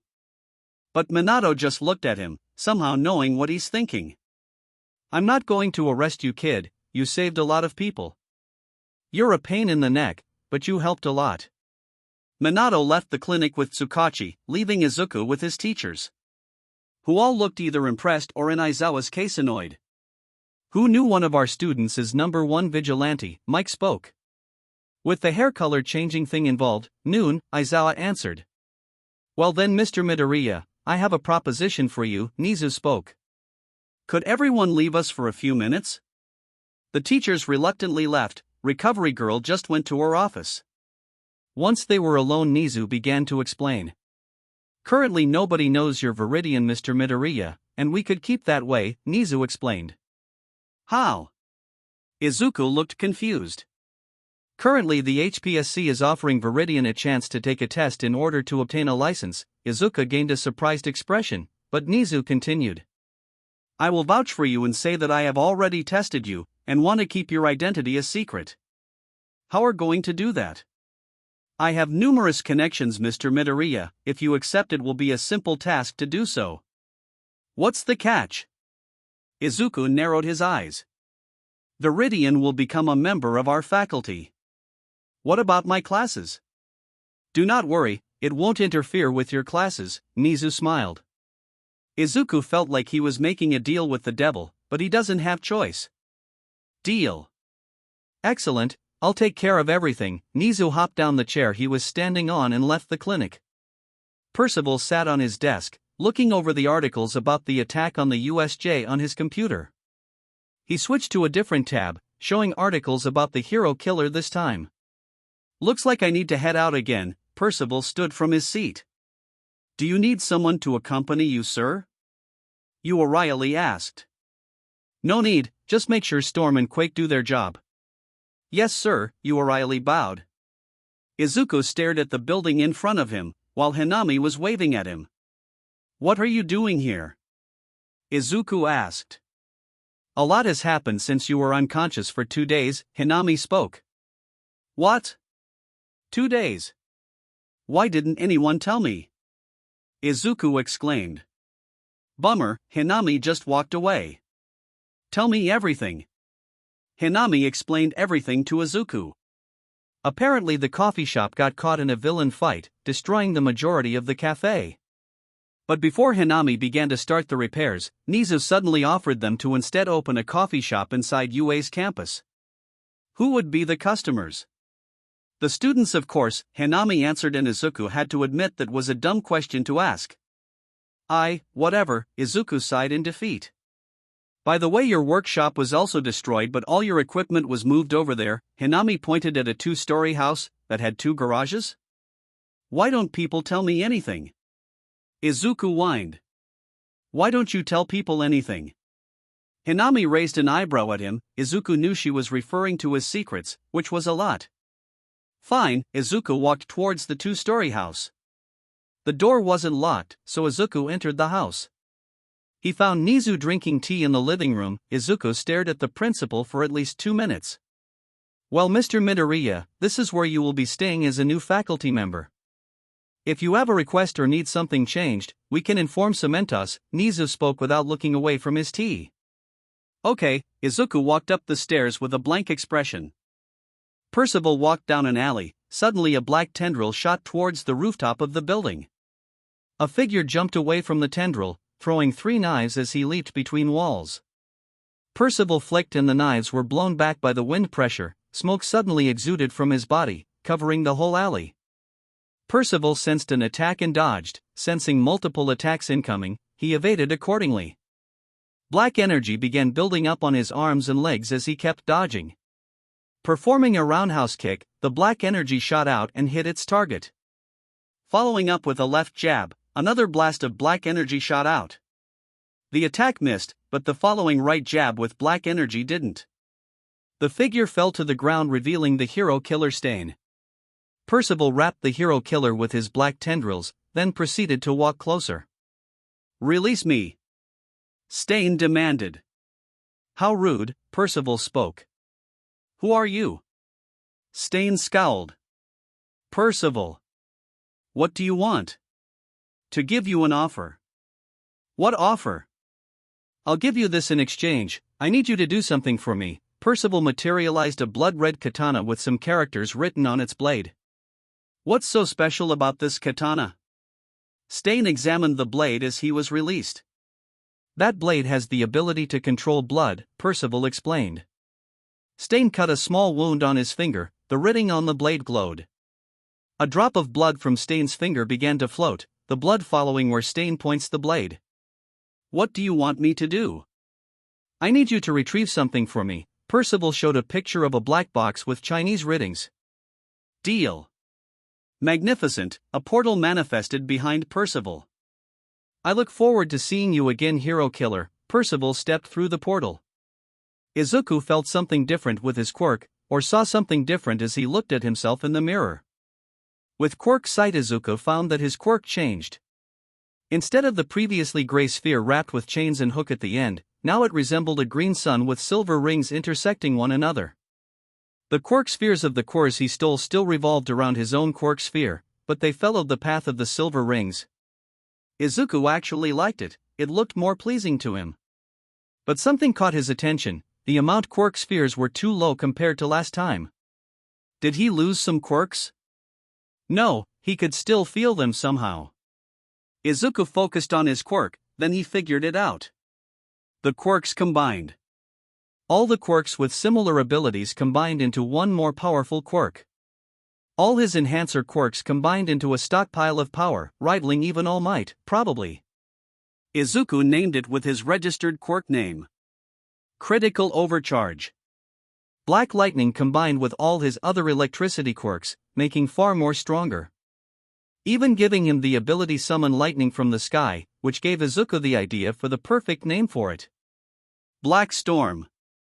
Izuku had more quirks that combined, but he rarely used them anyways, so he decided to check on them later.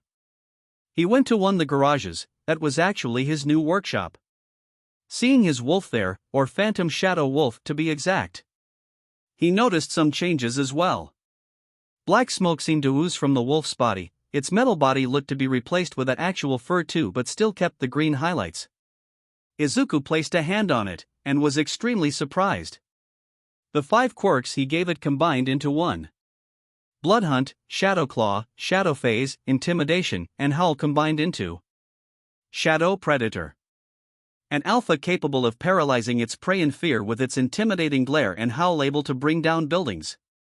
With its tremendous speed and claws that can pierce the shadow of its prey make it a deadly adversary, and with the ability to phase through any obstacle nothing can escape it. Izuku stared at Appraisal's description of the quirk. It was practically describing the wolf itself rather than the actual quirk, if Izuku was being honest.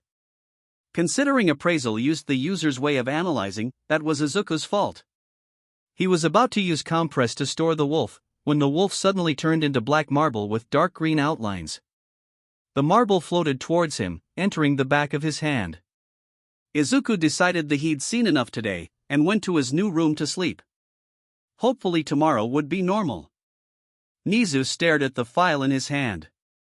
Hisashi Midoriya. Quirk, Mimic. The user can copy the quirk of someone he touches. Constant skin contact is required. Limited to only emitter-type quirks. Izuku Midoriya's quirk made no sense, and he clearly showed them a hair color changing ability. So it was obvious his quirk wasn't simply an enhancer, but Tsukachi didn't call it out as lie. Unless it was a quirk he truly had, but not the only one. The ability to copy emitter quirks and the ability to attract small object. The ability to attract quirks? The ability to copy telekinesis quirks? Or the ability to take quirks? A quirk Nizu knows all too well exist, and it definitely explains why the villains he caught most of the time end up quirkless. He will confirm it one way or another. Percival stepped into a dark room. Storm and Quake were successful in retrieving the satellite codes, ᴜᴘ reported. Then all we need is the box. Percival walked towards the glass panel in the room. After that Noon will be able to go against us. Looking through the glass panel, a giant airship was being constructed inside a hangar. Your father Hisashi would be proud. Yurei, a mysterious voice spoke from the telephone on the table. Just make sure you succeed. I have All Might's power and more. I will succeed or destroy the world trying. Izuku stared at the new mechanical eagle he created. For the past 2 weeks, Izuku spent it creating the eagle. He didn't tell the teachers, saying all he was doing is training for the sports festival. Nizu and Aizawa seemed suspicious of him, but he always stored the eagle with compress so they couldn't find it. Sometimes he would join Shinso in some training, which was mostly sparring. Uraraka and Ida also joined in. They seemed close with Shinso. Izuku rarely talked to either of them though. He rarely talked to anyone but Shinso actually. But for now, Izuku needed to find some quirks for his new eagle. To do that, he needed to go out as Viridian. It was a good thing Nizu gave him a mission. Aizawa stared at his class roster. He was planning in advance on what to do for the final exam, especially for the problem children. First off, Bakugo was clearly arrogant, thinking the world revolves around him. He needed to learn that it wasn't, and to realize the importance of teamwork. Todoroki has some issue with the fire side of his quirk, refusing to use it entirely. Normally Aizawa would have expelled him on the spot for that, but there was clearly a reason for it. Aizawa that Endeavor was a hard person to get along with, making him the possible reason for it.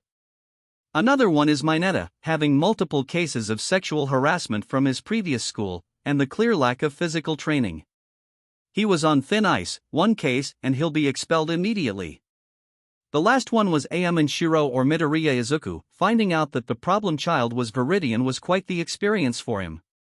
Aizawa needed to keep an eye on the problem child. The fact that he was shutting himself inside the house provided to him was not helping. Aizawa or Nizu would sometimes check on him, but found nothing. The mess on the workshop was suspicious though, almost like he was building something. Regardless, Aizawa needed to plan ahead. Izumi watched as Iemen sparred with Shinso, Shinso losing horribly. She had a feeling Iemen knows something about his brother, but she had a suspicion Iemen was actually her brother. They had the same voice and the diamond-shaped freckles on his cheek. The only thing different was the hair and the fact he had a quirk. She needed to confirm it, but she didn't know how. he'll definitely deny it, so asking him directly was not an option. She needed to show him she was regretting everything, maybe that would work. Deciding to go with that, Izumi began making a plan. Izuku stood on top of a warehouse, chameleon active. Watching his woman came out an armored vehicle carrying a black briefcase, a group of 5 men following behind her. Izuku looked for a window to enter through, finding one, he used his claws to crawl on the walls. As soon as he entered, he found the woman handing the briefcase to a man with metal wings. Using appraisal, Izuku found out their quirks. Iron wings, the user has metal wings that can fire sharp metal feathers. Vision share, the user can share their vision with another person. Izuku was hesitant to take the wing quirk since it was a mutation type. Mutation quirks hurted a lot when transferred after all. The other villains had either a strength quirk or blade quirk, one having a gun quirk. As usual, Izuku used rain dance to drench the villains before dropping down with Black Storm active. To his surprise, the winged villain stabbed his wing on the floor to ground himself, reducing the damage taken from Black Storm. The villain shot blades from his wing, 2 of them stabbed Izuku's leg. Izuku pulled the blades out, hyper-regeneration healed the wounds. Izuku charged the villain, landing punch to the villain's gut. Izuku followed up with right cross to the villain's head, knocking him out. Izuku was about to tie the villains up when the armored vehicle smashed through the wall of the warehouse, hitting Izuku in the process. Shock absorption did its job and prevented any damage. The villain came out the vehicle, and Izuku used appraisal. Drill charge, whenever the user charges, the kinetic energy will form a drill-shaped form. The villain rushed towards Izuku, the drill forming in front of him. Izuku punched the ground, creating a mini earthquake, making the villain lose their balance. Izuku quickly dashed towards the villain to take their quirk. The villain tried to get up but an air bullet knocked him back down. Putting his hand on the villain's face, Izuku to the quirk. He knocked out the villain with a punch, then proceeded to tie them all up. Izuku took all the strength quirks and vision share from the woman, but he had other plans for the wing quirk. Izuku released his eagle from compress, placing his hand on the villain and the other hand on the eagle. Izuku began the transfer. The wings didn't disappear from the man, but the eagle's wing changed. Instead of the previously flat metal wing, it now had a feathery design to it. Izuku gave it other quirks as well. Vision share, drill charge, air flow, energy claw. Energy claw, the user can use their own energy to conjure claws. The eagle turned bright green before a darker shade of green outlines appeared. Izuku stored the eagle again for now, as Izuku heard the sirens approaching. When Izuku heard the sound of footsteps, he quickly left the warehouse. It was the day of the sports festival and Izuku was very excited. It was the chance to show everyone what he can do after all. After eating breakfast with Hinami and the others, Izuku quickly got ready for school. Izuku was dressed in his PE uniform as they all gathered in a waiting room, some of them trying to stay calm. Amen. Izuku turned to see Todoroki behind him. Yes? Objectively, I'm stronger than you, but everyone has their eyes on you. Just know, I'm going to beat you. Okay, Izuku chose not to humor Todoroki. Some people tried to talk to Todoroki, but were simply ignored. But Kogu was also trying to do a declaration of war, but was held back by Kirishima. Hearing President Mix's call, the students exited the waiting room. Led by Izuku and Yaoyorozu, Class 1A came out the tunnel. The other classes followed soon after. Midnight came up to the podium, most of the male populace cheered. And for opening speech, Amen Shiro. Izuku walked up the podium. Let's all do our best today. This is a chance to show everyone what we can do, a chance for others to join the hero course, a chance for others to show their creativeness, so go beyond. Plus ultra, the crowd cheered. What an amazing speech, but now it's time for the first event. A roulette started spinning on giant screen. It slowly stopped spinning, landing on an obstacle course. All the students gathered at the starting line. Izuku prepared for a big jump. Once all the lines turned green, everyone rushed inside the narrow tunnel. Izuku used a full-powered jump, and soared above the other students. He saw Todoroki exit the tunnel, while freezing the other students. Some of them were able to get free while the others wasn't so fortunate. Izuku heard President Mike say something, and prepared to land. Unfortunately, 2 0-pointers were blocking his way, smaller robots also taking aim on him. Cocking his arm back, Izuku prepared a full-powered attack. The scent of ozone flowed through the air, as Izuku punched one of the 0-pointer. The 0-pointer was blown back, crushing some smaller robots under it. The crowd cheered as Izuku landed on the ground. He started running towards the finish line, the other competitors far behind him. Todoroki started gliding on his ice, while Bakugo propelled himself with his explosions. Izuku faced forward again just in time to see the giant hole in the ground. Ignoring President Mike's introduction of the giant hole, Izuku jumped over the obstacle. Continuing to run towards the finish line, Izuku reached the final obstacle. The same time Todoroki and Bakugo reached the giant hole. Izuku simply ran through the mines, shock absorption preventing him from getting blown back. Izuku easily secured first place, with a wide lead. Todoroki came in second a few minutes later, Bakugo just behind him. Izuku ignored the glares the two edgelords directed at him, but blushed when Yaoyorozu winked at him. He congratulated Shinso when he arrived, noticing a bloody Mineta arrive in last place. The students broke off into their own groups, just as Midnight walked up to the podium again. Now it's time for the second event. Only the top 42 students advanced and will participate. The roulette on the screen began spinning again, and slowly stopping on. Weapon free for all. All the students will choose one partner and will each pick a weapon. Midnight pointed to a pile weapons behind her, all blunt of course. All of you will also be given a special chest plate and helmet to act as targets to score points. The last place from the obstacle course will pick a weapon first, while first will choose last. As for the point system, everyone will have 5 lives. Each life is a point, so everyone starts with 5 points. Hit someone in their vital, you gain a point. Everyone began partnering up. Izuku saw Todoroki partner up with Ida. Bakugo partnered up with Kirishima, while Shinso was with a pink-haired girl covered in support gear. Everyone was finding a partner, except for Izuku. He felt someone tap his shoulder, and he immediately blushed when he saw who it was. Would you like partner up with me, ᴚᴜ-ᴜ? Yaoyorozu asked while giving him a bright smile. Izuku saw Izumi walking towards him, and quickly nodded at Yaoyorozu. Yaoyorozu pulled him to a corner to begin planning, successfully avoiding Izumi. When it was time to pick their weapons, Mineta chose first. He picked a blunt sword that was clearly too big for him. The others were smarter with their choices though. Shinso had a bow staff, a smart choice for him. Bakugo picked a mace with round edges, instead of spikes. Todoroki had the last blunt sword available since he was in second place. It was finally Izuku's turn. All that was left were a bunch of knives and one axe that was clearly unbalanced. The axe was large but the handle was too short, meaning it was a one-handed axe. Unless you had a powerful strength quirk, you'd have a hard time even lifting it, much less swing it. But Izuku has multiple strength quirks, so he easily picked up the axe. Walking back to Yaoyorozu, who was holding rapier. Izuku readied himself for the event, just as Cementos walked up to the field. The ground began to rise, trapping the students in a giant maze. Remember, students aim for the targets to get points. You can freely use your quirks. Begin! Izuku and Momo began to navigate the giant cement wall. Izuku pulled Momo back just as a spear pierced through the wall. Izuku was sure that much force was illegal, but Noon called it out.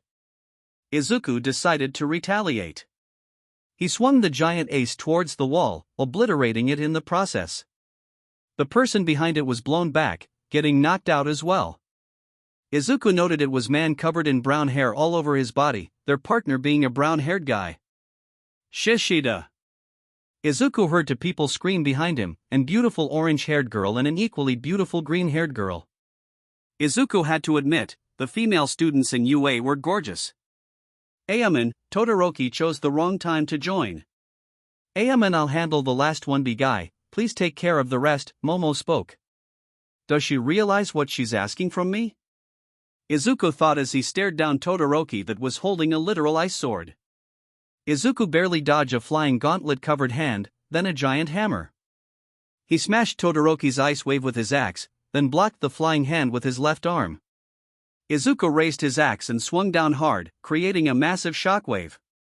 The action is finally starting, folks, and looks like Team ᴡᴜ blows a hole in the wall. The crowd cheered. Toshinori listened to mixed commentary as the students showed their worth. Young ᴡᴜ is doing well with my axe. Yes, despite how heavy it is, he seems to be able to carry it without any problems, Nizu replied before sipping his tea.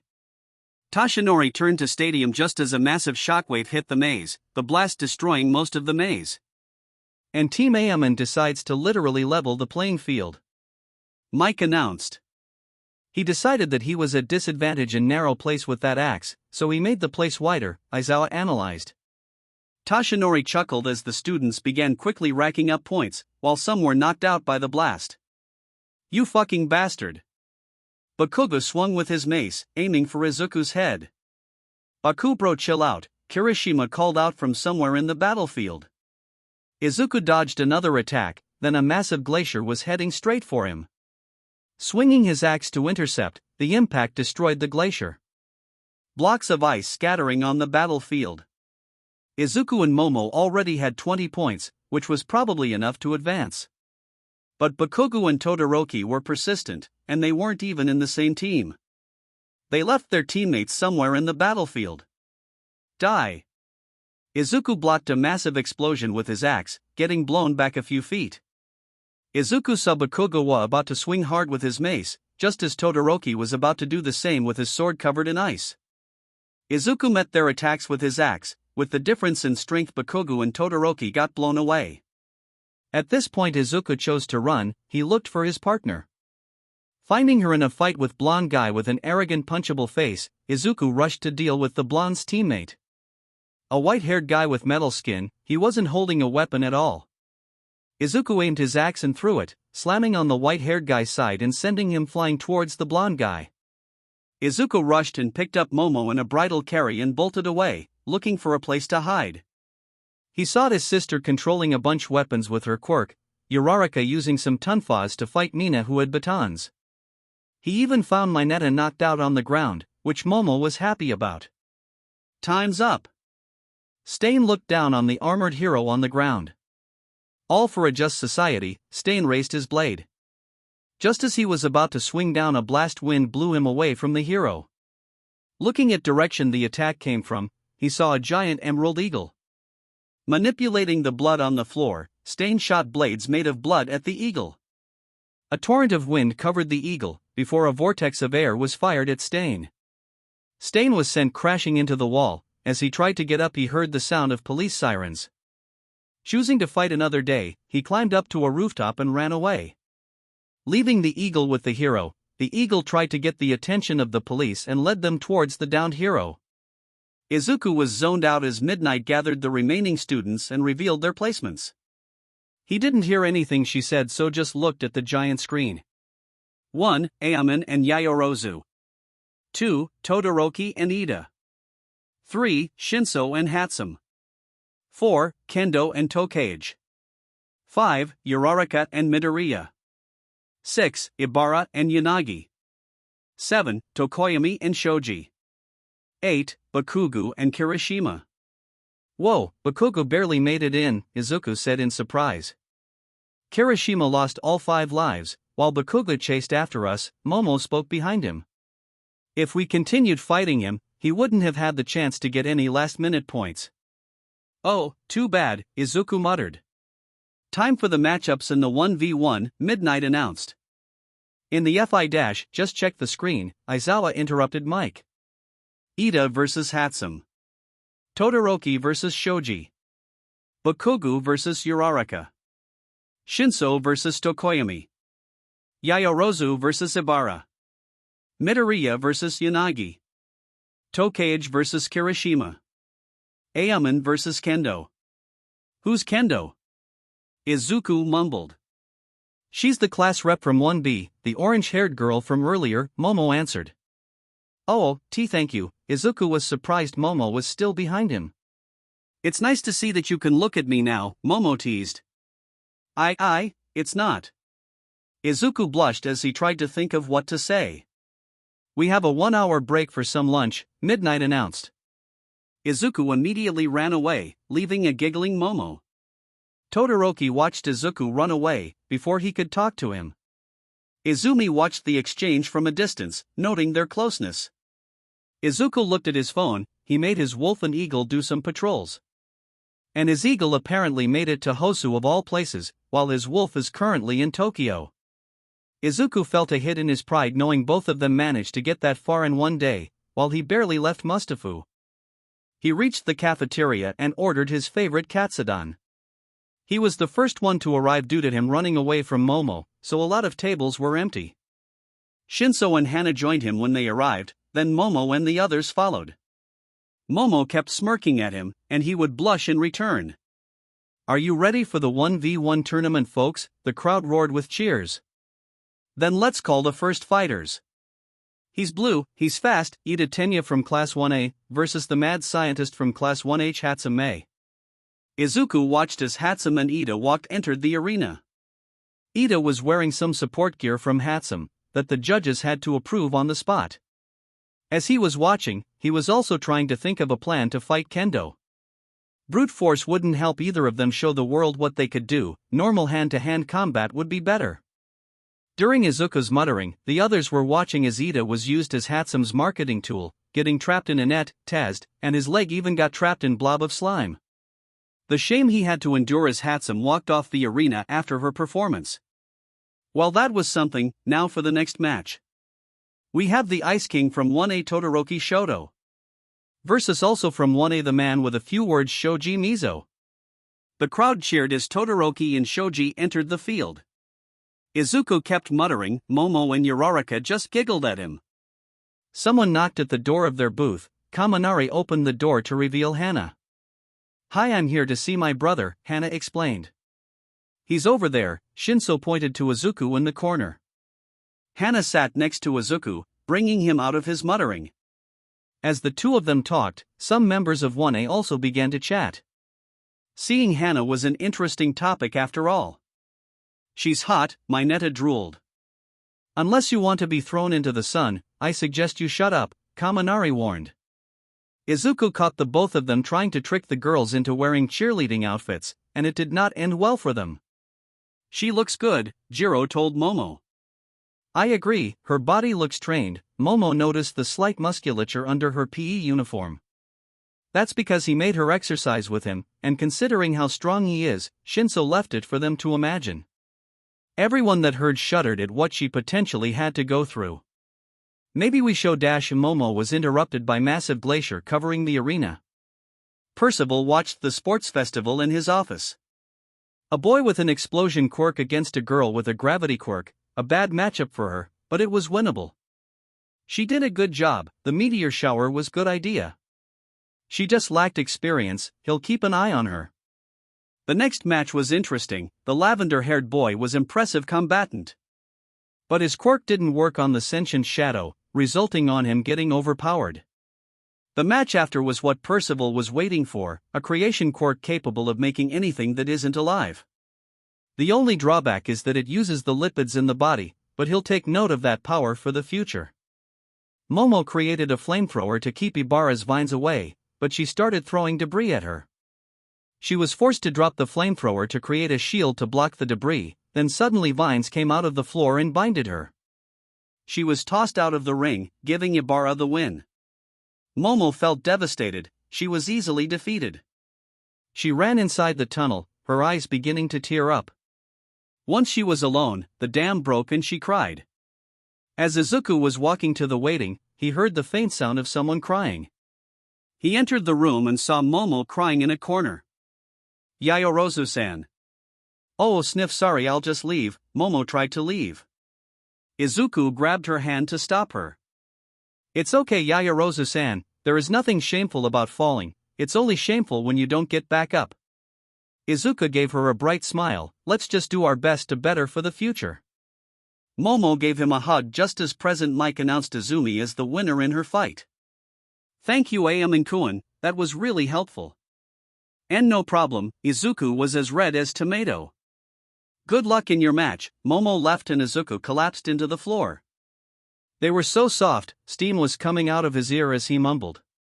Momo returned to the stands to see Kirishima being bombarded by flying body parts in the arena. His opponent not giving him any openings. Despite his body being hardened, he was slowly getting pushed back. His quirk faded on his lower body and was immediately exploited by ᴘᴇ'ʟ. She sent flying foot directly to his groin. The expression of pain was mirrored by every male watching the match. Unmanly, Kirishima spoke before collapsing to the ground. Kirishima is unable to continue, ᴘᴇ'ʟ wins. Midnight announced. Time for the final match. The big sister of ᴜᴇ Kendo versus All Might's secret love child ᴜᴘ-ᴛᴏ. Izuku was blushing as he came out of the tunnel. Climbing up the arena was even more embarrassing. Don't hold back, no small might, Kendo teased. Alright, Izuku turned redder. Begin. Kendo rushed first, fist enlarged. Izuku blocked her palm strike and parried a punch aimed at his head. He tried a leg swipe, but she quickly jumped away. She rushed again, aiming another palm strike. Izuku countered with his own, the attacks collided. Kendo received more damage, but continued to attack. Izuku ducked into a punch and grabbed her, aiming to throw her over his shoulder. Kendo enlarged her hand to get free. Kendo jumped back to get some distance, this time Izuku charged. Izuku used quick boxing jabs to attack, Kendo barely able to dodge and block his attack. As a last resort, Kendo enlarged her hands and slammed them on the ground. Boosting her speed and tackled Izuku, sending them both to the ground. The crowd gasped. Izuku was tackled to the ground with Kendo on top of him, but due to their height difference, they were face to face, and unintentionally touched lips. Izuku bolted up, his face resembling a strawberry. He slammed his fist down on the arena, creating blast of wind that blew Kendo out of bounds. Kendo Atsuka is out of the arena, a spicy victory for ᴜᴜ-ᴛᴏ. Midnight spoke. Talk about kiss and run. Mike commented. Momo's eyes were twitching as her grip was destroying her armrest, her bloodlust oozing out. The others backing away from her, to avoid a tragic fate. Father would be proud, Lancelot, Percival laughed as he watched Izuku walked out of the arena. Alright folks, it's time for the first match, the quarterfinals. The crowd cheered, matching Mick's energy. After doing a marketing commercial, he's back to show his skills. Class 1A's ᴰᴜ versus the Ice Prince himself, also from Class 1A, Todoroki Shoto. As President Mike introduced the fighters, Izumi was following Hana through the hallways. She was acting as her brother's fake sibling, she definitely knows something.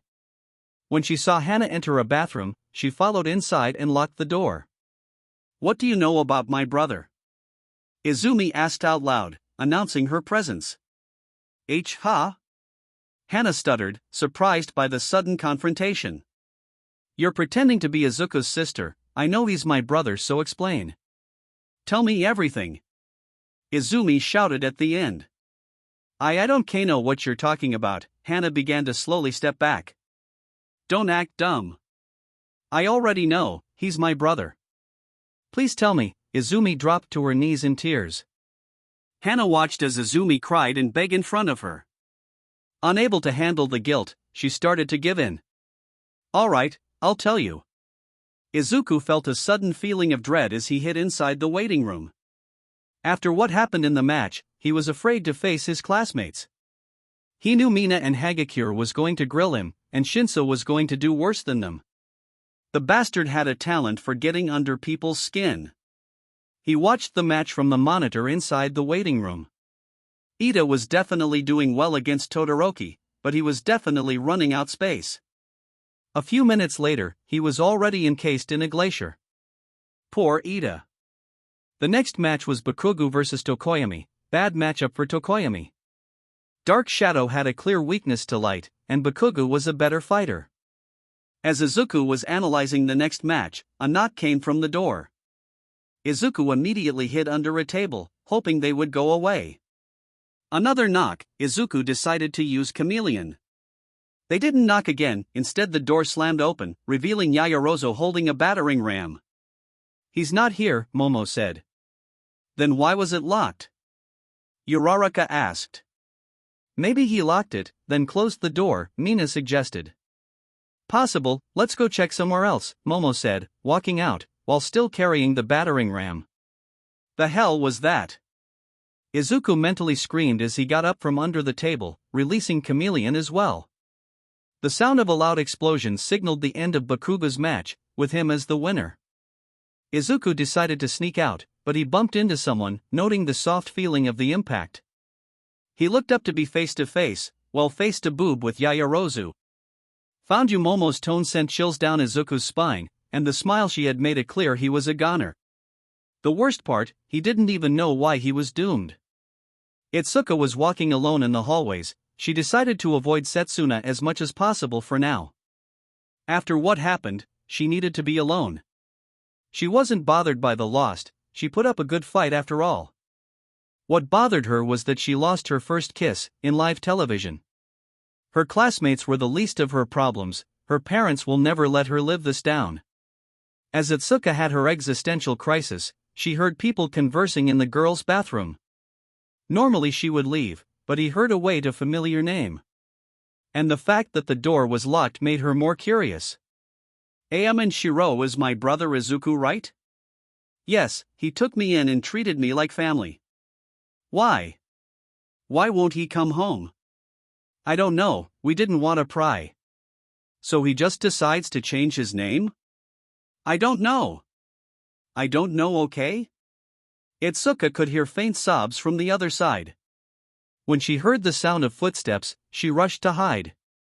The door opened and Midoriya walked out with a girl with blue hair. Both of them looked like they cried. Itsuka watched them walk away. Once they turned a corner she came out of hiding. What did I just hear?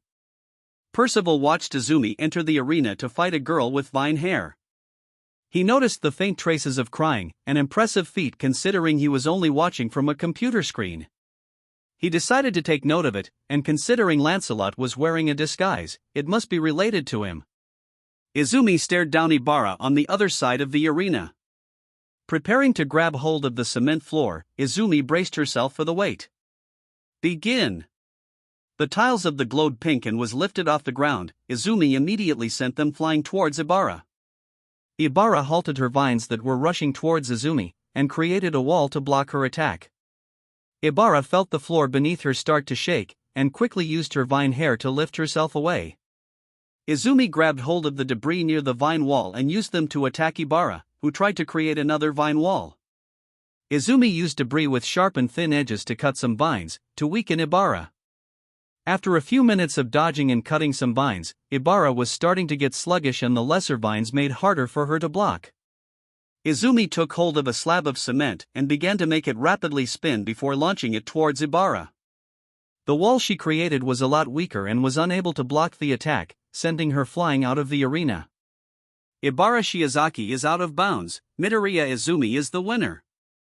Izumi felt a headache start to build up as she walked out of the arena. She ignored the cheers of the crowd, and focused on the 1A booth. But she didn't see her brother, she huffed as she walked inside the tunnel. In the next match we have the Dino Queen from Class 1B, ᴘᴇ'ʟ Setsuna vs the man that kissed her classmate before blowing her away, and Shiro. Some of the crowd cheered, while some laughed as Izuku walked out the tunnel trembling. You good lover boy? Setsuna teased. Why yeah, Izuku answered, while still trembling. Mind giving me smooch too, Setsuna winked. Izuku flinched, feeling Yaoyorozu's stare bore into his soul. He tried to focus on the match, but ᴘᴇ'ʟ kept teasing him by posing or either winking at him. Begin! Izuku jumped in surprise, unprepared for the match. In the spur of the moment he decided to clap with all his enhancer quirks, creating a massive shockwave. ᴘᴇ'ʟ's floating parts were blown away, even Midnight was knocked off her podium. The crowd was silent. Everyone just stared at the fissure created by a first-year student's clap. Setsuna was barely able to prevent herself from getting blown into the stands. Damn, you didn't hold BA-. Setsuna cut herself off when she saw her opponent. Instead of a blue ponytail, her opponent now had dark hair with green highlights. His hair was also shorter and very fluffy, and clearly he hasn't noticed. Izuku finally gained some focus and started to shoot some bullets, trying to hit ᴘᴇ'ʟ's floating body parts. For some reason everybody was silent, which was very nerve-wracking if Izuku was being honest. ᴘᴇ'ʟ also seemed to be distracted by something. Setsuna was very conflicted. First off, she was very confused by the sudden hairstyle change of his opponent. Second, he was now definitely her type. Hopefully Itsuka will forgive her for snatching him for herself. But she needed to win and she needed to break his focus if she wants to stand a chance. Setsuna started to scatter herself, diverting his attention away from her head. 'Cause she has a plan to break his focus, and it involves some lip action. Izuku felt another surge of dread, and he definitely learned his lesson. He stopped his barrage of attacks and focused blocking and dodging the scattered body parts. He knew something was coming, and he needed to rely on spider sense. Unfortunately, the quirk only warns him about attacks, so when Izuku turned around and became face to face with a floating smirking head, he understood where the sense of dread came from. Mwa. The audience was silent for the second time of the fight, some shocked, while some were just speechless. Damn! Little listener has game. Mike spoke and all hell broke loose. The crowd cheered, while some of them had tears in their eyes. Language Mike, Aizawa grumbled. Izuku was on the ground and was back to trembling like a scared puppy. He risked glancing at 1A's booth and saw Yaoyorozu with a murderous aura. Unfortunately Setsuna wasn't done, two floating hands cupped his cheeks. Mwa. Setsuna was definitely proud of her handiwork, but she was not prepared for what happened next. Black electricity suddenly exploded from him, creating a wave electricity that shocked her. She felt her body get paralyzed, her body parts either falling limp or returning to her. Midnight was also affected by the sudden electric wave but was still able to stand. Cementos didn't seem fazed at all. What was that? Does kissing him boost his strength or something? Mike voiced everyone's question. I hope not, Aizawa spoke. ᴘᴇ'ʟ, can you move? Midnight asked, barely able to stand up. And no, Setsuna spasmed as she answered. ᴘᴇ'ʟ Setsuna is immobilized, Aomon Shiro is the winner. Midnight announced. Most of the crowd cheered, some were just speechless. Izuku was just rushing to get out of the arena, but he noticed Setsuna still couldn't get up. Setsuna noticed him come closer. A little help lover boy? Setsuna said. To her surprise, Izuku picked her in a bridal carry and carried her out of the arena. The crowd cheered again, for various reasons. That damn womanizer, Mineta was crying tears of blood as they watched Izuku carry Setsuna away. Nobody going to question the hair change? Karo, Sue asked.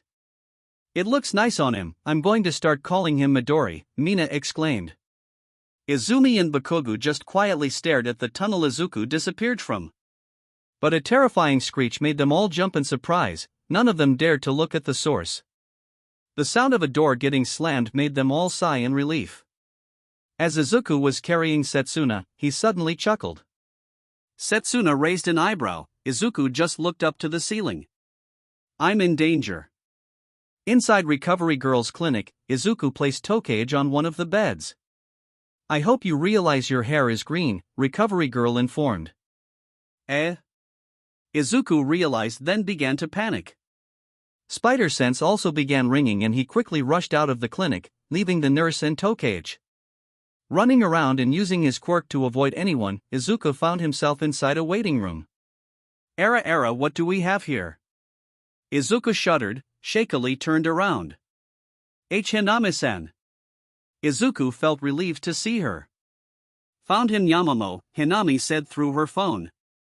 All the relief Izuku had was immediately gone, and the sound of the door slamming open made it worse. The crack of whip sealed his fate as the door slowly closed. Izumi was waiting in one of the rooms when someone in a wheelchair entered. Mordred-sensei, Izumi greeted. I'm assuming you're planning something, the man spoke. What do you mean?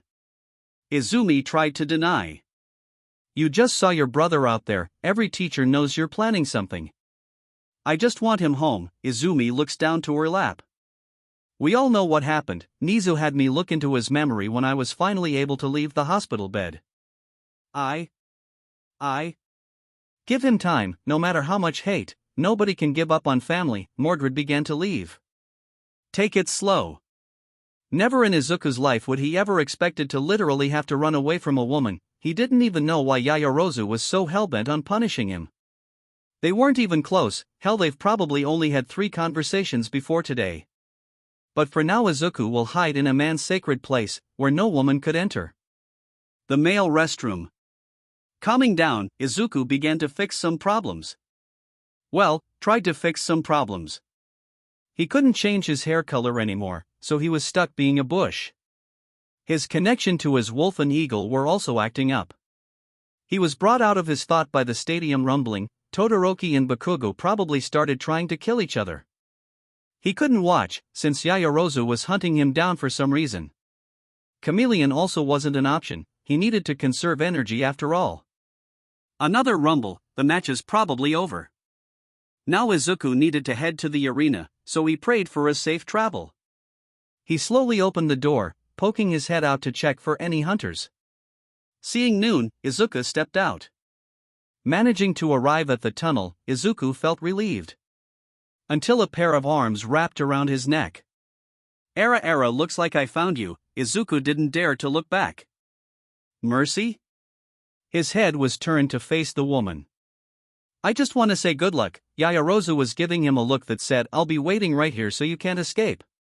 The Dashi was stopped by a kiss from Yaoyorozu. Izuku was sure he died at that point. If you try to run away again, Momo placed his hand between her thighs.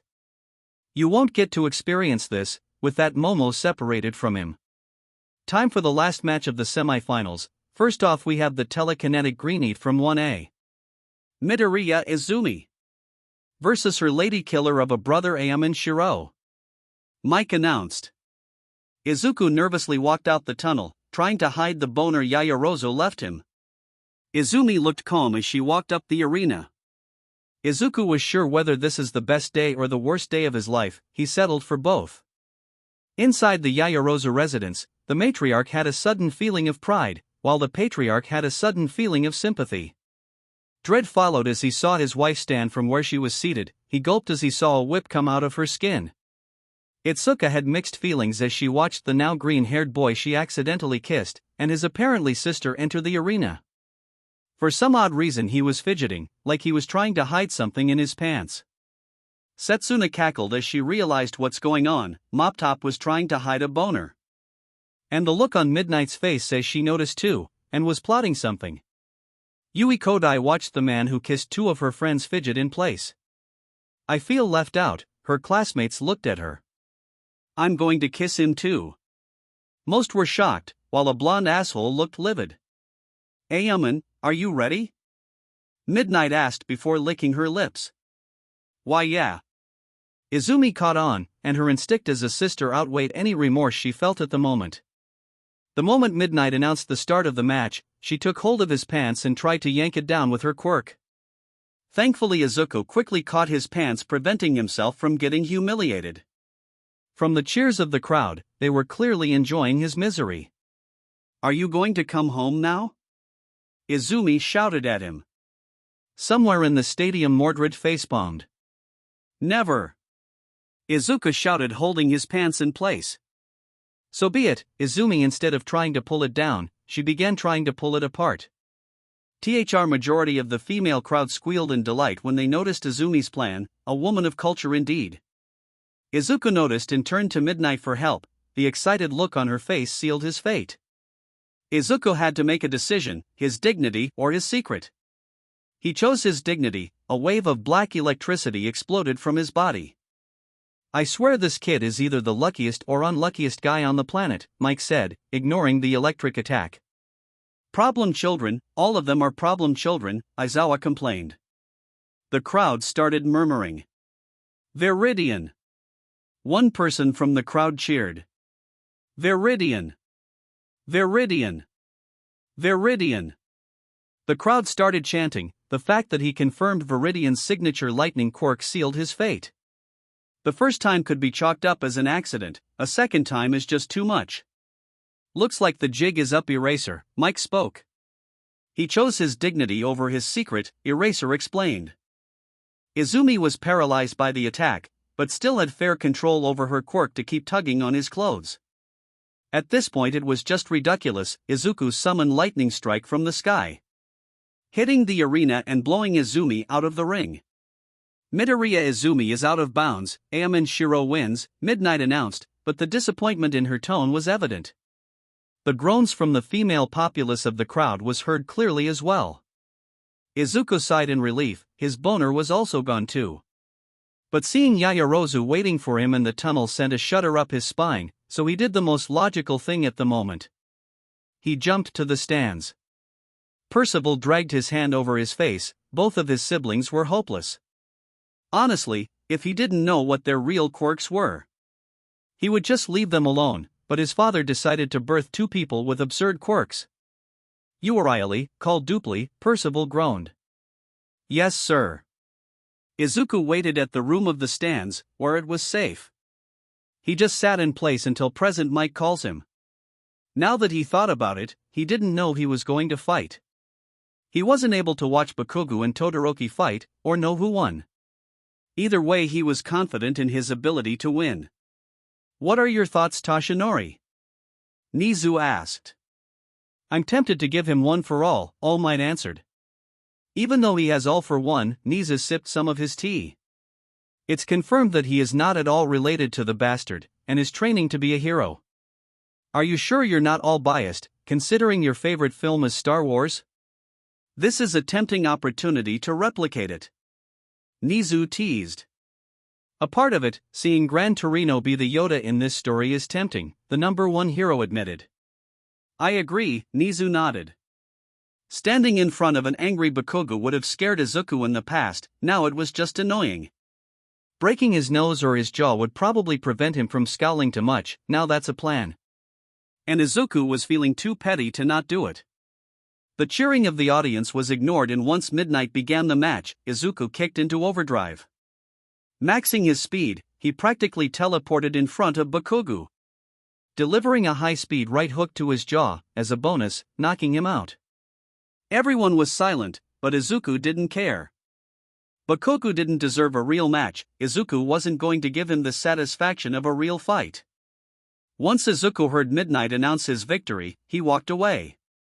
Hearing nothing else, Izuku sat on top of a building, dressed in his Viridian outfit. He was still thinking about the sports festival. His fight with Bakugo left him with an empty feeling. It just felt like he lost motivation. He didn't even attend the award, not wanting to see anyone. I know you're there, Izuku spoke. So you're Lancelot, a man dressed in a white suit with yellow accents spoke. Leave, Izuku said in a flat tone. The man was cut off by his head being slammed on the railing of the rooftop. I warned you, Izuku felt the quirk settle inside of him. Doppelganger allows the user to create a clone of themselves by using the lipids of their body. Izuku felt his body become thinner as his muscles and fat become denser, clearly an added effect of the quirk. Maybe this could clear his mind. He jumped down the roof. When he landed on the ground, a few people stare at him. But since he was officially announced as a hero student with a provisional license, he had the freedom of walking around without getting arrested. Entering a family restaurant, he ordered a bunch of burgers with fries to increase his lipids. The amount of food he consumed earned him some odd looks, but it managed to distract him from his thoughts. After he was done eating and paid for the food, he made his way to Mustafu Forest. He activated Doppelganger and he felt something coming out of his skin. Sludge the same color of his skin dropped to the ground before shaping to look like him. It didn't move or react unless Izuku told it to, so it clearly lacked sentience but had enough intelligence to follow orders. Izuku called out his wolf, wondering if he could order it to work together. Maybe they would be in sync? Try to compress inside him, Izuku told the wolf, wondering if the wolf could be stored inside a clone. But something else happened. The clone suddenly changing the moment the wolf entered it. The skin turned into pitch black fur, the hands grew amethyst claws. The head resembled a wolf, while obsidian black armor covered the body. All in all, it looked like a werewolf wearing black armor. Izuku wasn't sure anymore. Wolf practically changed more times than he kissed a girl. And considering what happened today, that's impressive. The werewolf kneeled in front of him, and Izuku actually felt a bit of pride. "Master, please give me a name." Izuku jumped, startled by the werewolf suddenly talking. "You can talk!" Izuku exclaimed. "Yes, master, please grant me a name." Izuku thought for a moment before giving it a name. "How about Alpha?" "Thank you, master." As Alpha spoke, Viridian highlights appeared on his armor. "This honestly makes me feel a lot better." Izuku stared at the blood-red quark sphere inside Alpha. "Sir, we lost contact with Dupli," ᴅᴘ spoke. Percival sighed in annoyance. "Shall we send someone else?" ᴅᴘ asked. "No, I'm not going to be an idiot and send some more people just so he could take their quirks. That's practically like a demon king sending his minions just to make the hero stronger instead of killing the bastard himself," Percival grumbled. ᴅᴘ's sweat dropped but didn't say anything. Percival dropped the files in his hand and ᴅᴘ caught a glimpse of it. Lancelot. Izuku Midoriya. Can take, give, or edit quirks permanently. Able to sense and see a person's quirk. Artemis. Izumi Midoriya. Can use all the quirks of her maternal heritage. Zenobia. Mayumi Akatani. Able to copy any fire-based quirk she sees. The last name intrigued her since she has not heard of the name before. The picture of a blonde woman with black highlights on her was the only thing she could see.